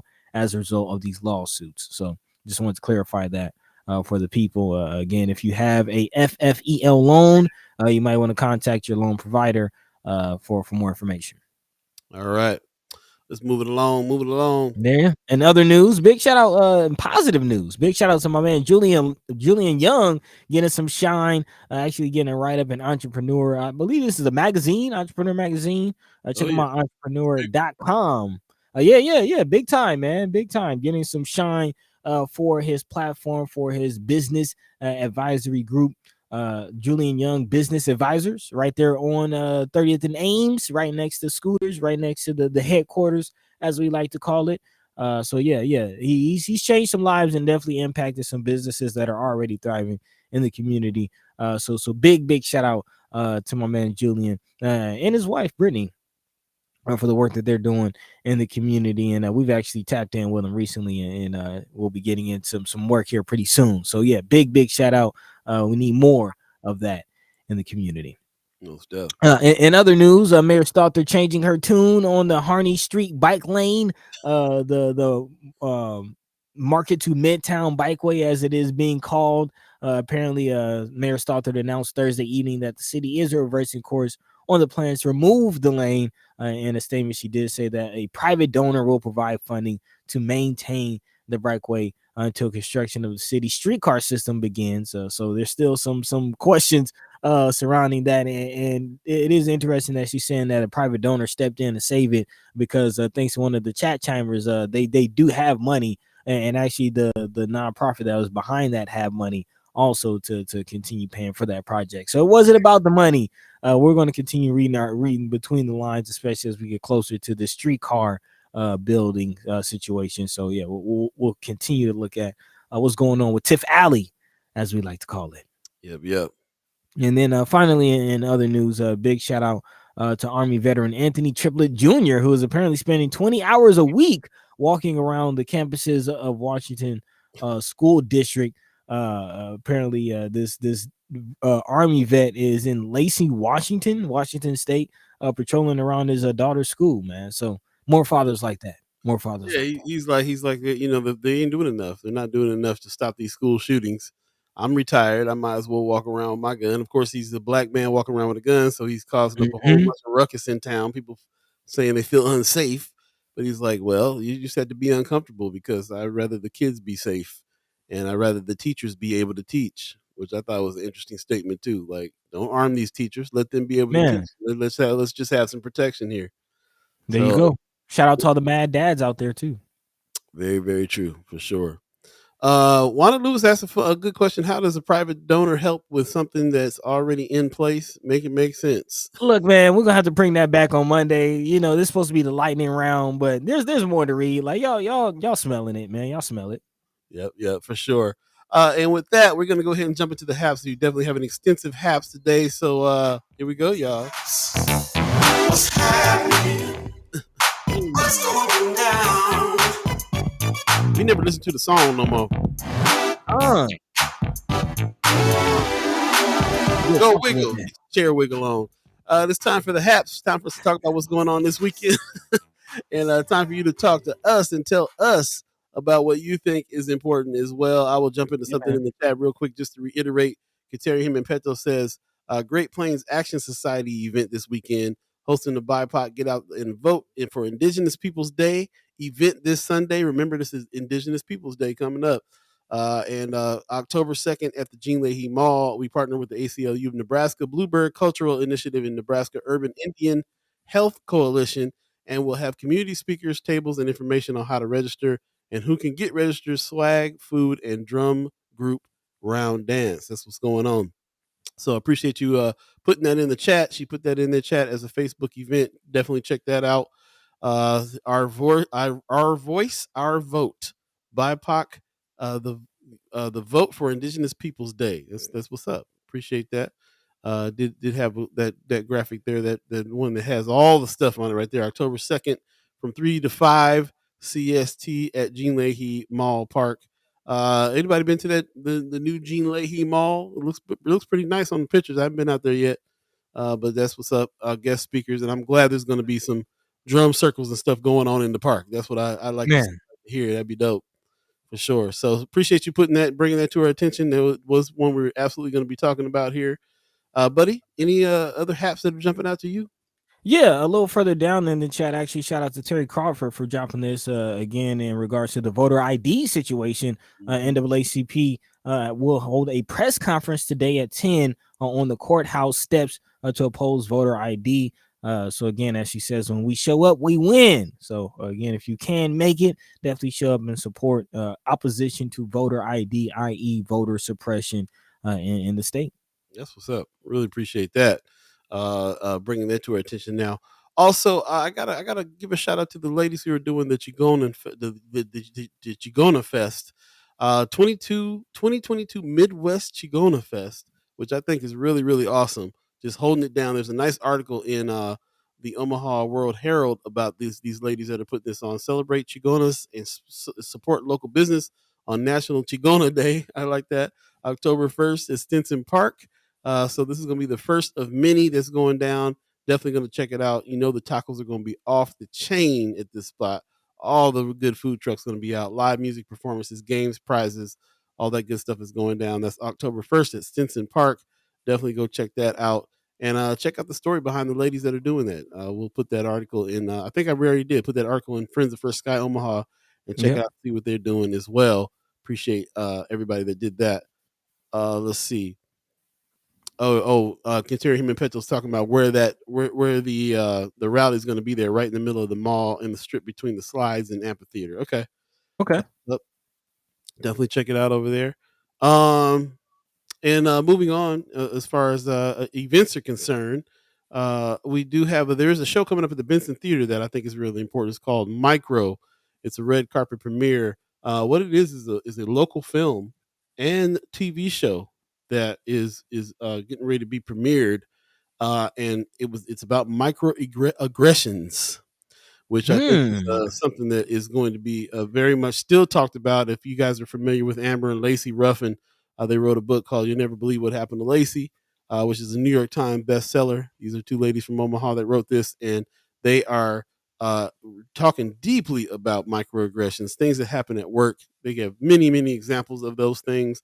And this film is continuing on with that kind of with those kinds of stories, so that we can understand exactly what these are. But the red carpet premiere of Micro is happening Friday, October 7th, 2022 at 5 o'clock at the Benson Theater. Definitely check it out. Go to bensontheater.com. You can get your tickets there. Check it out. Have some more information and all that good stuff there. So definitely check them out because this is going to be a good film. And I see some people, actually a couple of people that have been friends of First Sky Omaha I saw that were in this film. So nice. Okay. Yeah, man. Yeah. Find out a couple of y'all acting out here. trying to get all got that. some chops. Got some chops, man. We got a bunch of talent going on around here for sure. For sure. Another thing that's happening right now that's not all over the place that people are not able to see very frequently because it's a music thing that happens in the Deuce like pretty much every weekend. And one of the fans put this out there that said, "I call this event Deuce Tunes just to give it a name. This is not my event, but I'm sharing the information because a number of my friends missed the memo.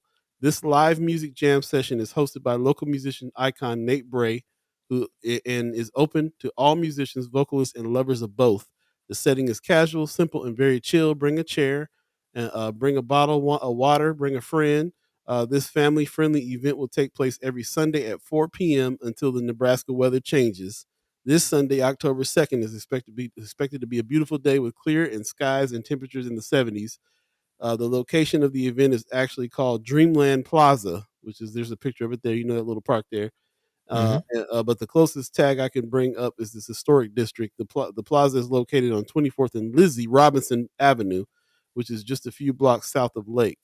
So appreciate a person that cares so much about what's going on with the local music scene and stuff. But those brothers, Nate Gray, they don't put a whole bunch of stuff up on Facebook for what they do, but they bring a nice vibe, man, on Sundays with some nice music playing over here in the park and all that. You know what I'm saying? Like just kind of bringing a nice vibe to the Deuce. And that's always something special. So I just wanted to highlight that, make sure everybody knew about it for sure. So yeah, that's what's up. You never know what type of conversations or what type of community bonds can be built and developed at an event like that, man. You just sometimes just need an excuse to get outside. So definitely shout out to the brothers and sisters that's a part of that beautiful thing. Music on the deuce, can't go wrong. Love it. Chingona means badass chica. Mayor Sanchez is letting you know what the word means. I was And, wondering. I was actually oh gonna yeah, ask. yeah. Sorry about that. Sometimes I be forgetting everybody in from California. Yeah. Y'all know what Chingona means. Nah, Um, man. Also, let me bring this up so I can remember what it is. New York Secretary of State is hosting public hearings on voter ID and minimum wage ballot initiatives at the locations below. So this is what we were talking about a little earlier. Um, I'm not seeing the 10 o'clock deal. So this is this is the different thing. Oh, this is for the minimum wage ballot initiative. So Congressional District 1, Tuesday, October 18th. This is coming up. There's one October 11th for District 2.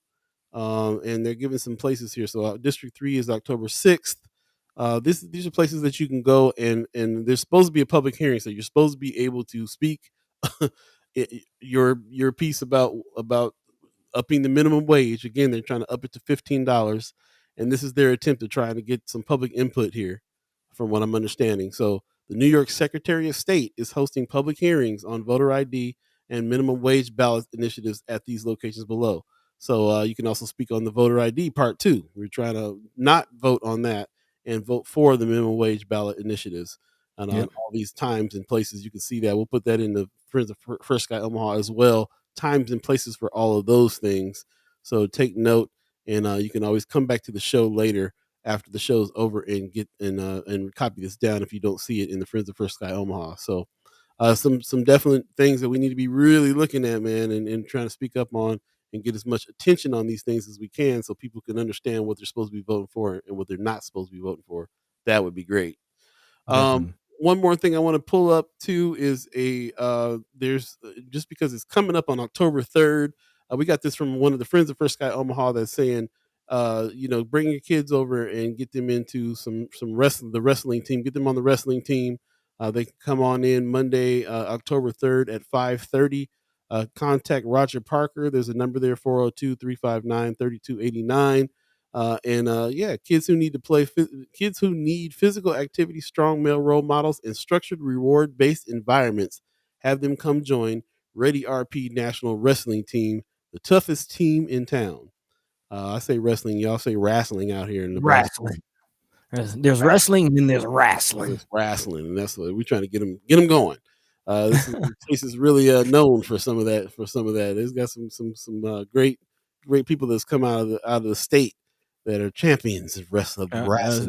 State Senator Terrell McKinney put some respect on his name being one of them.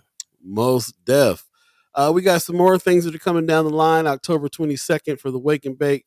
October 8th is a little bit sooner here. Job fair going on at 11 o'clock to 3 p.m. 2514 North 24th Street at the Fabric Lab. So that's what's up. Job fair at the Fabric Lab. You haven't visited the Fabric Lab yet, you should definitely go check it out. They're kind of the center of what's going on around there. They're kind of the town hall now of the Deuce. So definitely go check them out. Transportation positions, aero stage line, CDL drivers, shuttle drivers, mechanics, motor coach drivers. If you have any inclination to get into trucking and to travel, definitely go check them out at the job fair here, October 8th at 11 o'clock at the Fabric Lab. Check them out. North Omaha Legacy Tours, hosted by Preston Love's company. Omaha Legacy Tours. Yep. He's looking for drivers. There could be some good money in there in that driving. So, oh my goodness, there's killer money, especially if you're a CDL driver, CDL license. Yeah, man. Definitely. Do want to remind the people before we get out of here also, as we talked about the Omaha housing plan, you do have an opportunity to speak up about that. Again, we have until October 14th to submit your comments and things like that. So you can go to Omaha Planning at cityofomaha.org to send your comments. Again, that's Omaha Planning at cityofomaha.org. We have until October 14th to let our minds be free and let our voices be heard on that situation. So again, make sure you're chiming up. Also, you have the opportunity to fill out as a proposal for the Omaha Economic Recovery Act. Again, hundreds of millions of dollars coming into North Omaha and South Omaha, and we have our opportunity to dictate and have a say into where that goes. Again, if you have any ideas there is a website, there is a proposal. You can just click on submit your proposal to do that. Again, we have just a few months, I believe. That I think that data ends in October as well. So again, make sure you're checking out these websites. We'll be posting the link in the chat. Yep. That's what's up. We're going to get on out of here. Pop says this is a great group of musicians, including Cousin Nate and Norm Love. So Norman Love is one of the best sax players out here, man. And I'm glad that Pops knows who these cats are. That's what's up. And he said, I wish I was there to experience it, give them some support, fam. Yeah, I believe Nate Bray is some family, some cousin of mine, cousin of ours too. So that's what's up. I'm gonna put some of these links in the chat. Buddy, you got some words for the people before we get out of here? Yeah, as always, we love and appreciate all the chat chimers, all the ghost listeners, all the first and last time listeners. Big thank you for, again, engaging in this experience with us, because that's exactly what this is. This is an experience, an ongoing community conversation as we try to get down to the nitty gritty of what's going on in our own backyards and really the country surrounding us, man. So again, we appreciate everyone for joining us, even if you didn't chime into the chat. Thanks for listening. Tell a friend to tell a friend. We're looking to continuously grow and expand our listenership. So again, it costs nothing to just open your mouth and let people know First Sky Omaha is doing the thing and chime in. So definitely tune in, tap in with us. And until next time, also big shout out to Dave Pantos for taking the time to speak with us. Definitely check him out, DavePantos.org, I believe. DavePantos.org is the website. The link is in the chat. .com, DavePantos.com. There you go. The link is in the chat. So until next time, take care of yourselves. Have a good weekend. Paul B. Yo, take it away. Right on. Wanda Lewis says, I want to drive the tour bus. Wanda, I want to buy a tour bus. I'm thinking about doing that instead of buying a house. And then I can just pop where I need to go. So definitely, get your CDL license together. Wanda Lewis says, turnback tax apps are due in by October 5th. So that's coming up real quick as well. Man. Turnback tax, if you have something that will work for, then you get to filling it out for sure. Miss Erica Fell says, great show as always. Beautiful day. Grab your water bottle and catch some fresh air. Keep your money in check and be good to yourselves. Oh, and check your titties. Okay. There you go. Gotta always do that. Appreciate you, Miss Erica Felt, for getting up. I know that you're going through some tough stuff right now with your medical condition there. So we really appreciate you being up and at 'em and chiming in. You're always an encouragement to us to keep on pushing, and we're gonna keep on trying to help you do that. So appreciate you. Ronnie Shields, my man. What's going on, Bozak? Says, thanks, buddy, and Funk. Blessings. You too, my brother. Ron's Review says, have a blessed weekend. First Sky, appreciate it. Pop says, I love this show.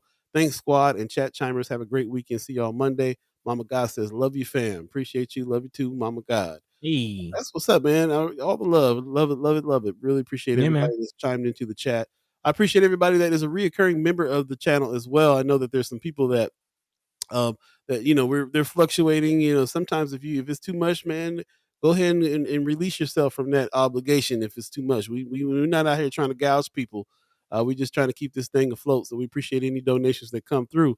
But if it's a hardship, then don't worry about it. Do what you got to do. We rather you be taken care of. So we want to try to grow our memberships, but only if it's convenient, because we just, like I said, we're just doing this so we can keep this thing afloat and keep rolling. Really appreciate that when it happens. I see Tracy Shat in the chat. What's happening? Hey. Said, thanks every morning. Listen, yes. Have a great weekend. Okay, she's one of the ghost listener. Yeah. Hope I get to see you coming up at the Red Velvet Curtain open mic at the Benson Theater too. We're trying to revive that whole poetry scene, so I hope I see you there. Love to hear your stuff all the time. Continue him and Peto says, thanks for a great show. Have a great weekend, everyone. Thank you so much. Brother Valentine says, stay safe, fam. We're going to do our best, bro. And with that, we'll get on out of here. First of all, just want to give thanks to the Omaha tribe elders for allowing us to be on this land and speak while we're here. Also, thanks to our elders for allowing us to speak before them. And thanks to you, all the chat chimers, all our co-hosts. There would be no show if it wasn't for you. So thank you so much. And we really, really appreciate all of you guys. And we'll see you. Have a great weekend, man. And hit us up on Friends of First Sky Omaha if there's anything that you think we need to be checking out over the weekend too. I might try to slide out of here while the weather's still pretty good and see what's going on. So let us know. And until then, we'll see you. Peace. By the way, Vanguard. This the red, the black, and the green.